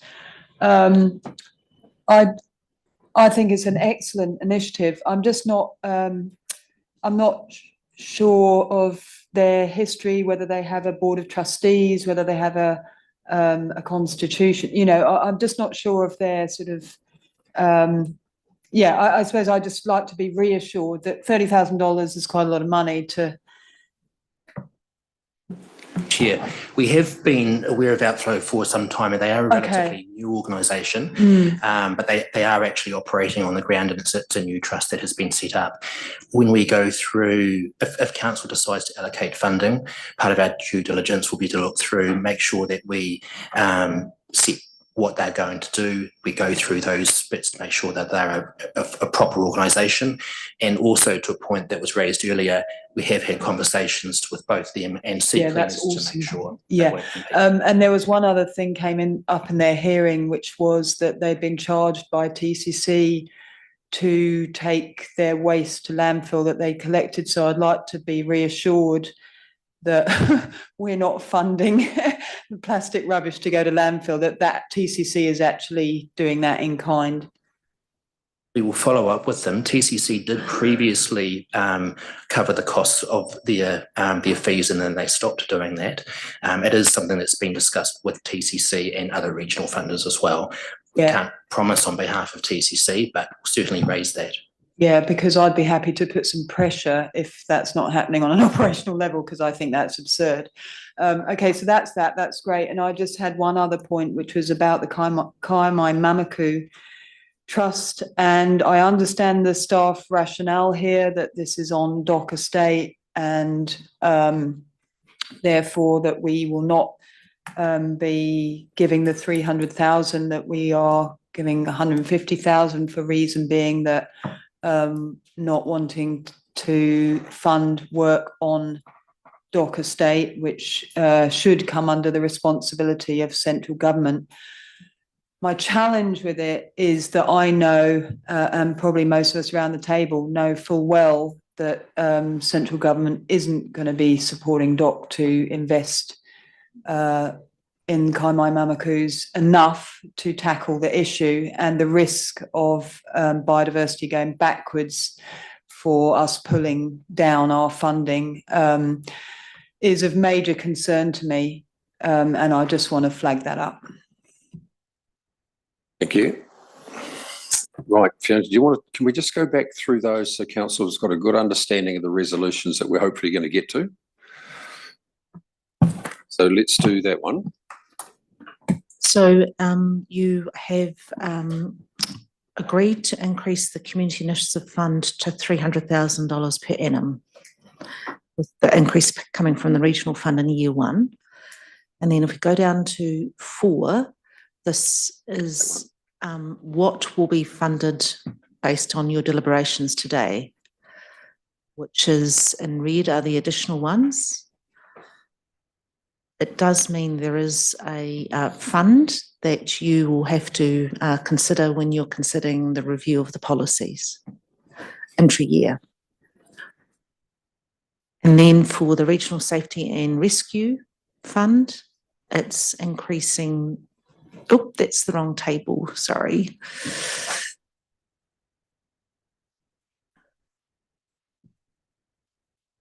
Nearly there, nearly.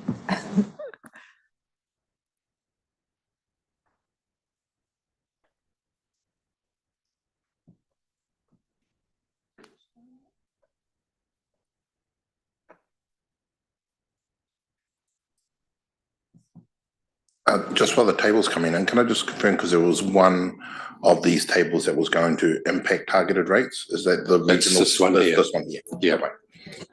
And it's a separate targeted rate, so it would increase that targeted rate from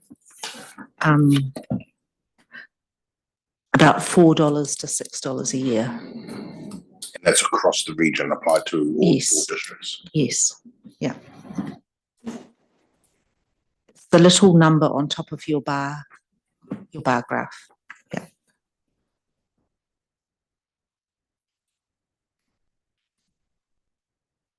Mr. Chair, while that's coming up, can I be assured through Graham that the Outflow Trust and the Sea Cleaners are going to work right across the Motu? In terms of Rotorua Lakes, I know there are beaches on Rotorua Lakes that are in dire need of plastic cleanup and the like too. Are they going to work across the Motu? Through you, Chair, we have had conversations with sea cleaners and they have indicated that they can work regionally.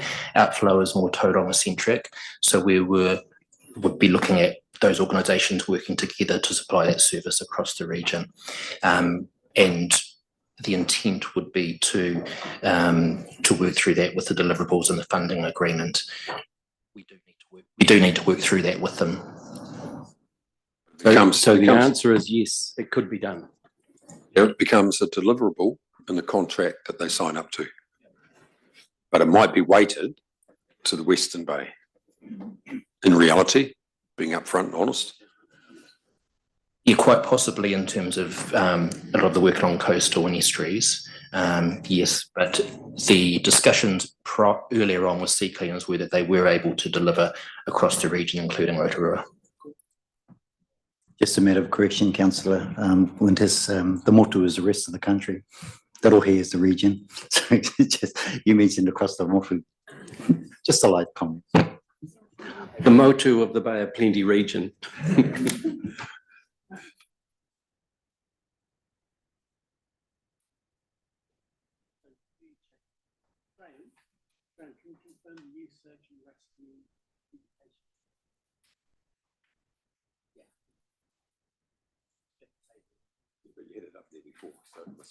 Don't panic.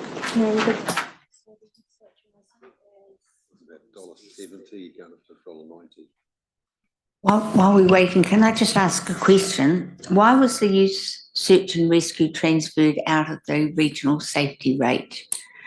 Is it because they had a shortage of money and therefore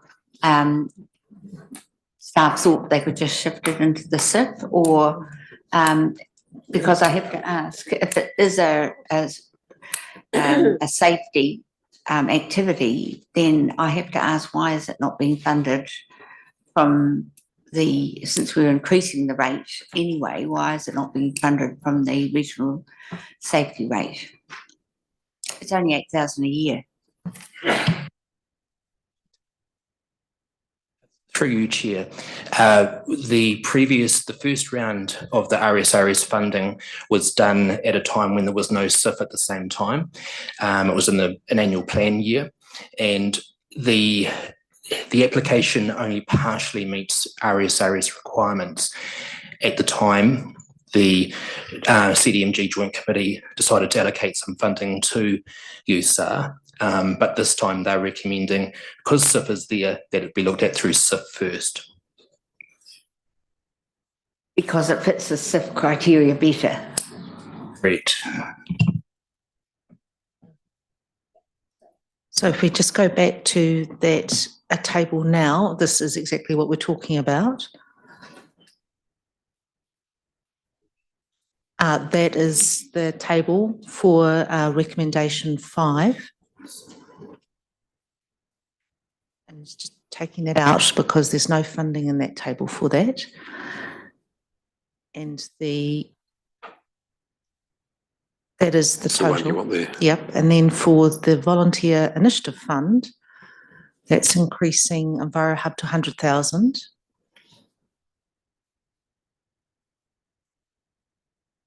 There is 2 recommendations that you haven't talked about yet, and that's in regards to the water quality funding support policy in relation to the capital infrastructure requests. But moving on, there's a 300,000 for Environmental Enhancement Fund and the final recommendation in terms of the review of all these funds. Councillor Scott.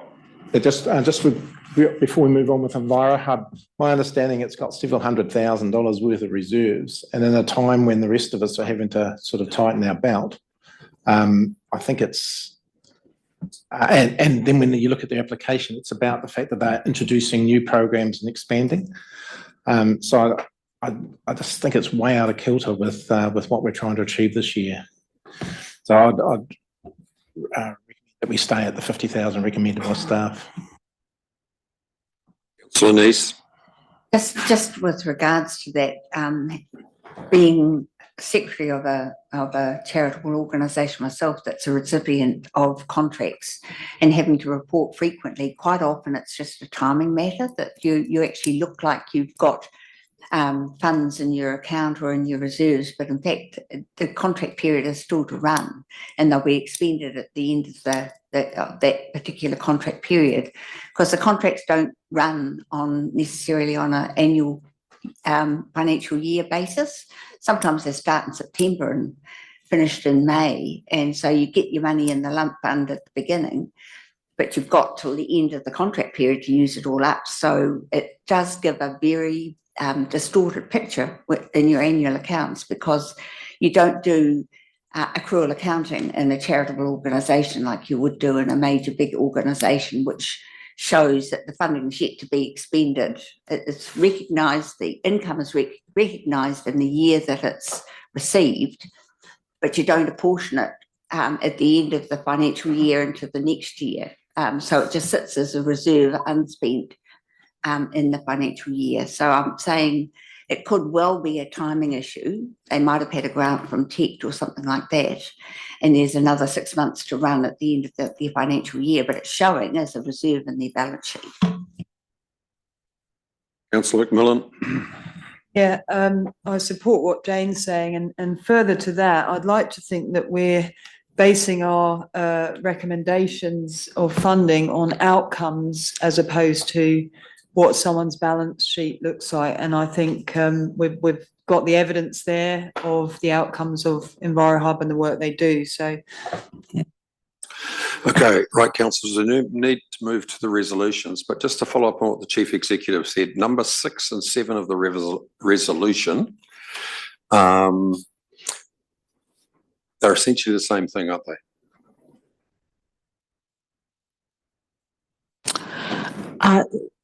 Well, first of all, it's saying that there should be a water quality funding support policy developed and approved through strategy and policy before you consider any funding for any new wastewater funding.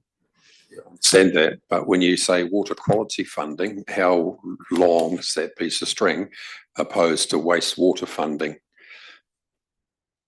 what I'm trying to get an understanding of. Water quality funding could be expansive in terms of the considerations that go into that. But I think what is the intent of it, developing that policy relative to 7?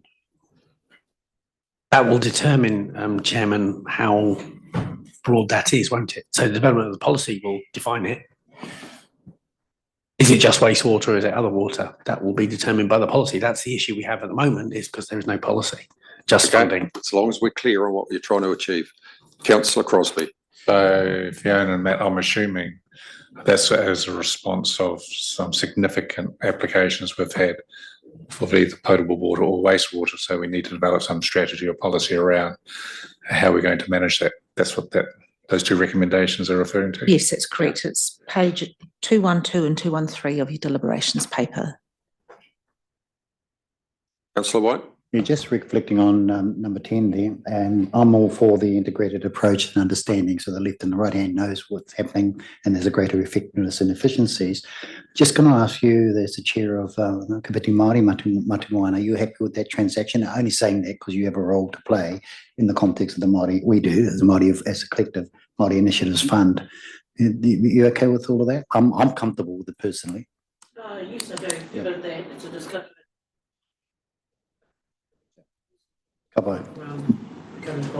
Yeah, okay. Councillor Thompson, then these. Oh, thank you. Is there a public health issue with Matata?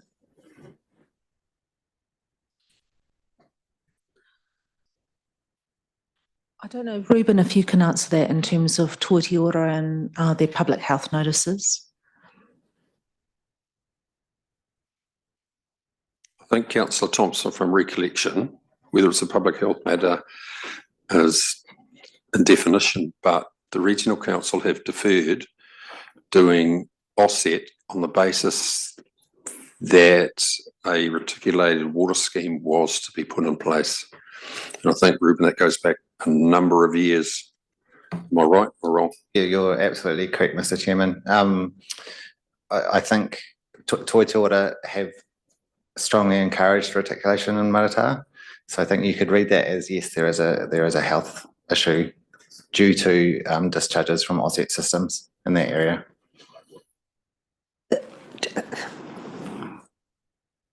It seems to me totally unacceptable, this position that the Matata community finds themselves in. And were something untoward to occur, who's liable?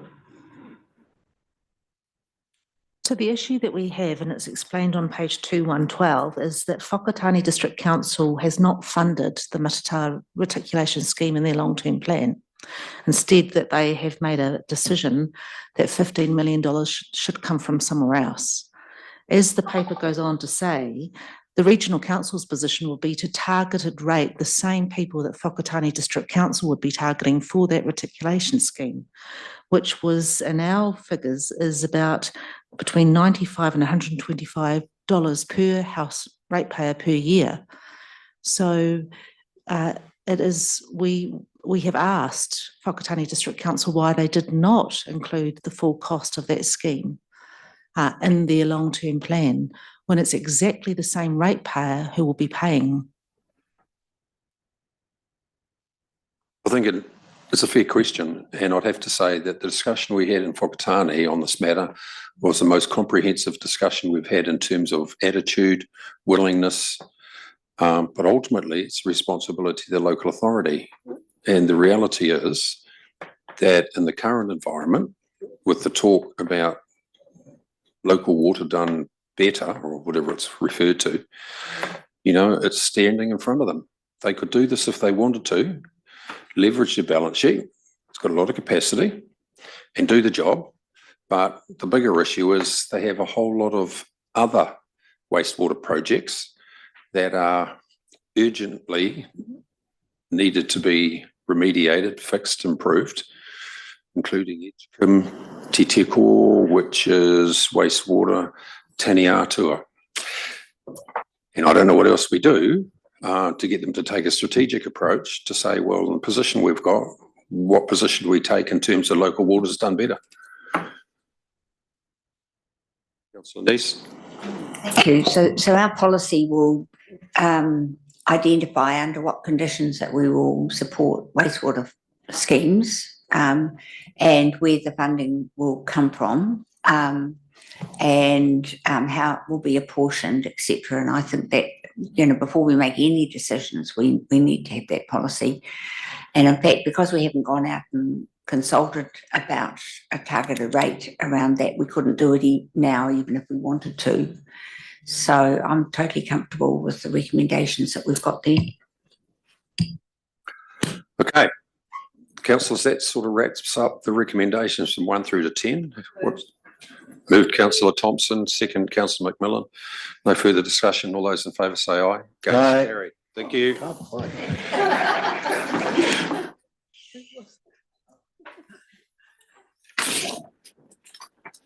So 8.11, draft fees and charges policies.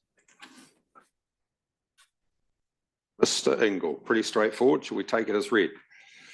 Yeah, happy to do that. Councillors, got the recommendations here. You've got a choice in terms of gravel management fees, which is an addition. All the others, I think, stand on their merits. Mr. Eadie. Hello, Mr. Chair, but just with regards to recommendation number 2 around the fees and charges for gravel management. I might be blind, I must have not read carefully enough, but I've been able to see the figure with regards to this, basically how much we subsidise the gravel management in those rivers, and why, I guess the justification as to why we need to raise those fees, what that annual figure that we're running at a loss, which has triggered the raising of the fees, or the idea around it. So if you looked at all of the gravel extraction over a year, I think the difference might be in the order of 40 or 50,000 a year. It's not a big number. So considering that, I would be supporting option number 3, which is to retain the current fee. I think for the sake of $40,000-50,000, risking contractors not being able to, not being financially viable for contractors to go in and manage and dig out the gravel when we need it, that it's not worth the risk for the sake of 40,000-50,000 per annum. I agree with that. But the bigger issue here is there needs to be a review of this policy in terms of the management, payment, etc., of these fees that the staff need to undertake. In my view, whether or not you want that as part of this resolution or just want to do it, Fiona, I don't really mind. Through the chair, you've given us direction to work with the chair of the river advisory groups, or the chairs, and also the chair of operations and monitoring to look at this more closely. So that's previous direction you've given staff. On that basis, I'm happy if you want to move number 3, knowing that there's going to be a review anyway. And if there's a review, we could institute an increase in this in an annual plan. Yes, every year you look at fees and charges. Moved. Seconded, Councillor White. No further discussion. All those in favour Mr. say Chairman, aye. so it's 2A3 where. Yes. Audio. Yeah. Yes. Yep. 2A3. Happy with that. Yep. Okay. All those in favour say aye. Aye. Okay, it's carried. Thank you. Rates remission, postponement policies.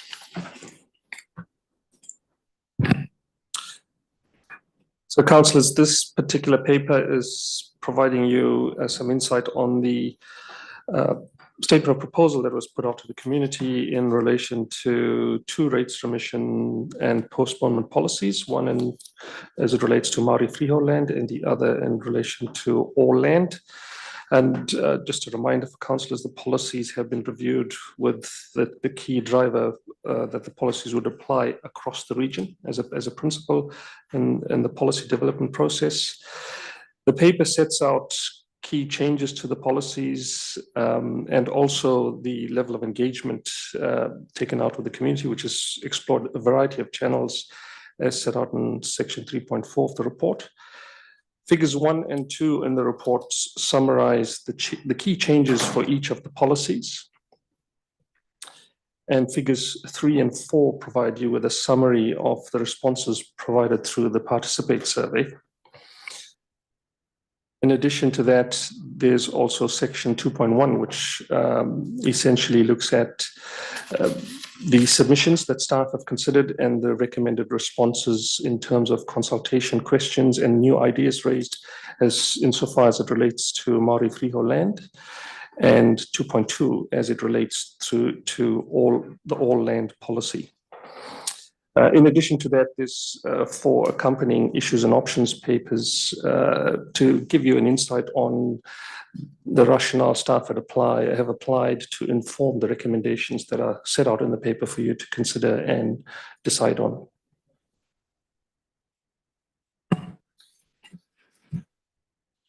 Councillor Reti. Just a question around 2.A does not include eligibility for accommodation adjacent to marae used for support of marae and culture. Quite often those accommodations next to marae are kaumātua flats. I know with regards to the hapu that I'm involved with, they run at a complete loss with regards to the maintenance and what we charge those kuia kaumātua in those flats who they're in those positions because there's the understanding that they on a volunteer basis in terms of tikanga, when there's a tangi that comes to the marae, they're the ones who are there cleaning up, they're the ones there performing the ceremonies, and that's why they have those small flats, which marae, which are all volunteer based, run at a loss. So I'm just interested around the thinking around that they would have no eligibility. I'm not saying that they should automatically get rates for mission, but I like the argument, the ability for the argument to be put forward rather than just saying that they're straight ineligible.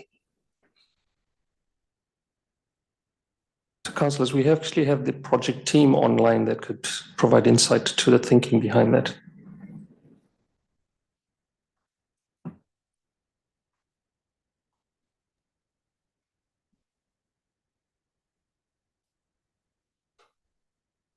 Can you hear us here? Yes.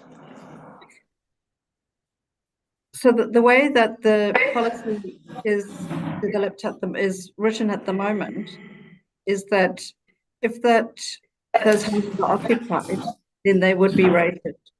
If we wanted to provide that they receive a remission, we would need to go to option 2 and develop something to allow that to happen.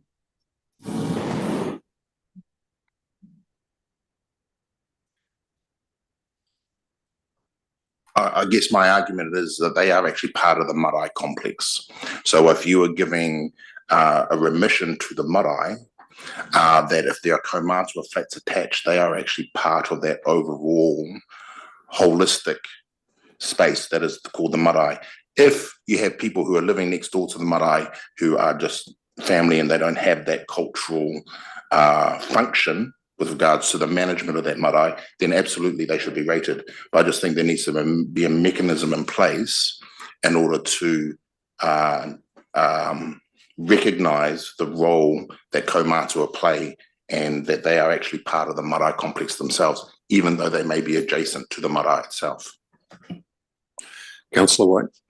Yeah, absolutely total what Councillor Iti is saying. I know of many of those sorts of situations where the houses are actually with the marae, right on the marae, and it really, you could call it adjacent to it. And you get those that actually have people who are not in the same sort of participation as the kaumatuas are, and they should be, it's a different situation. So there should be some rationale around this because they are very much part of the marae. They are fundamental to the operation of it and they're fundamental to the connection, and they're right there. I imagine it may be that in order to get the rates remission, there should be a letter of endorsement from the Marae Trust saying that those kaumatua flats and those who are inside of them are there for that purpose. And it's not just the kazis who are there living on their whānau land that are adjacent. They're just quite particularly different. Yeah, you're right, and I think every marae is going to be a little bit different. Your one might have a high integration of those kaumatua and kuia sitting in those flats, but I would seek the advice of the chief executive because across the rohi, it would not be a small operation to differentiate between who fills those or occupancy as opposed to the ones who may want a free ride. I think what Councillor Iti's comment about validation from the marae trustees would be actually appropriate.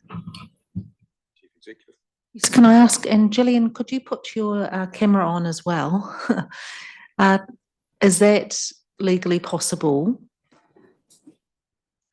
in terms of a letter from the Marae Trust in terms of the nature of the accommodation beside the marae that would then seek for eligibility for accommodation? We can certainly require any criteria that council would like to impose for this policy. So if that is a piece of criteria that would be added to our policy, then by all means, yes. So could you, in terms of the recommendations in front of council, when I'm looking at page 308, it's 2A is what councillors are talking about. Yes, and so it's, thank you, Councillor Thompson. Would knocking out the word not be sufficient in terms of the direction that councillors are given? Subject to validation from the marae trustees. I think, Fiona, this is an example where local knowledge will be imperative in terms of getting a fair outcome. You cannot determine the influence or the participation of a papakaienga, which may sit beside a marae, relative. Oh, okay. That's why I think utilising the institutional knowledge and experience of the local territorial authorities will be something that will be critical if you want to go down this pathway. Because there's a lot of papakaienga, adjacent to marae. And maybe that distinction should be made in that clause. Yeah, just, yeah. Because I agree, Mr. Chair, that we do not want people riding on the back of this particular opportunity. It Exactly. needs to be robust. It is adjacent to marae, used for support of marae and culture is currently the wording in that recommendation. So that would not include papakaina. Yeah. Yes, yeah. But that would include kaumātua flats. And I don't think we need to necessarily state kaumātua flats. If it is for the support of the marae and culture, then absolutely. In terms of good grammar, I'm presuming a marae will be used for supporting marae and culture. So there's the accommodation which is supporting, isn't it? So it should be accommodation which supports marae and culture adjacent to a marae.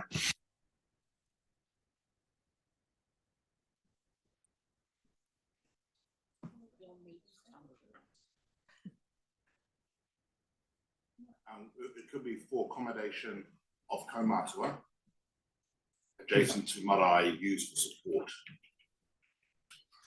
of marae. Yeah. And then I think that rules out papakainga. It clearly states that it's for kaumātua. I agree. It's the distinction that you need. For accommodation. Get yourself approved by the trustees in the end. So do you want to put, or do you want to put encourage?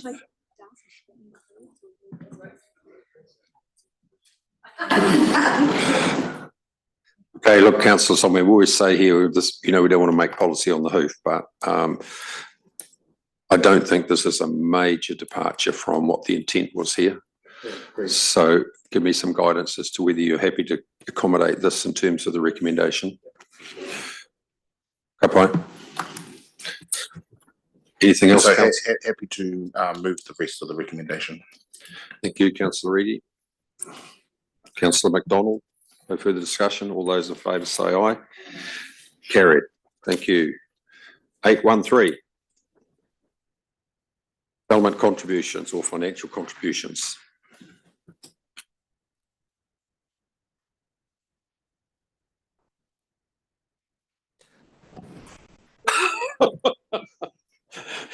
Hasn't been that long a day, has it? Right, councillor Nees is moving. Councillor Crosby second. No further. Because we need to do that last one.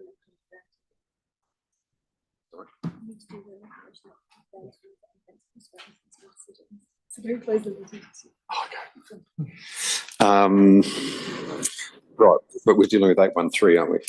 Yeah. Yeah. It's moved. Councillor Nees, seconded. Councillor Crosby. All those in favour say aye.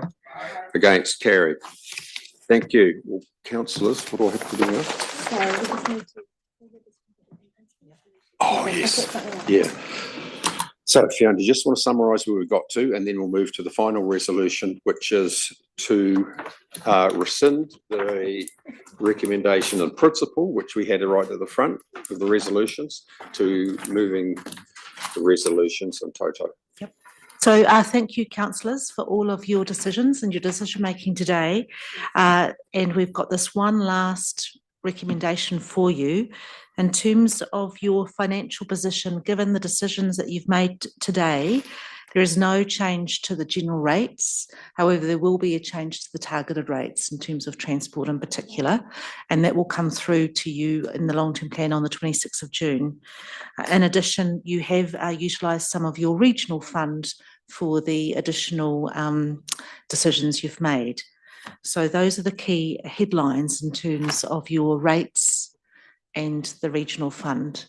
And all that is required of you now is to confirm all the in-principle decisions based on today's deliberations.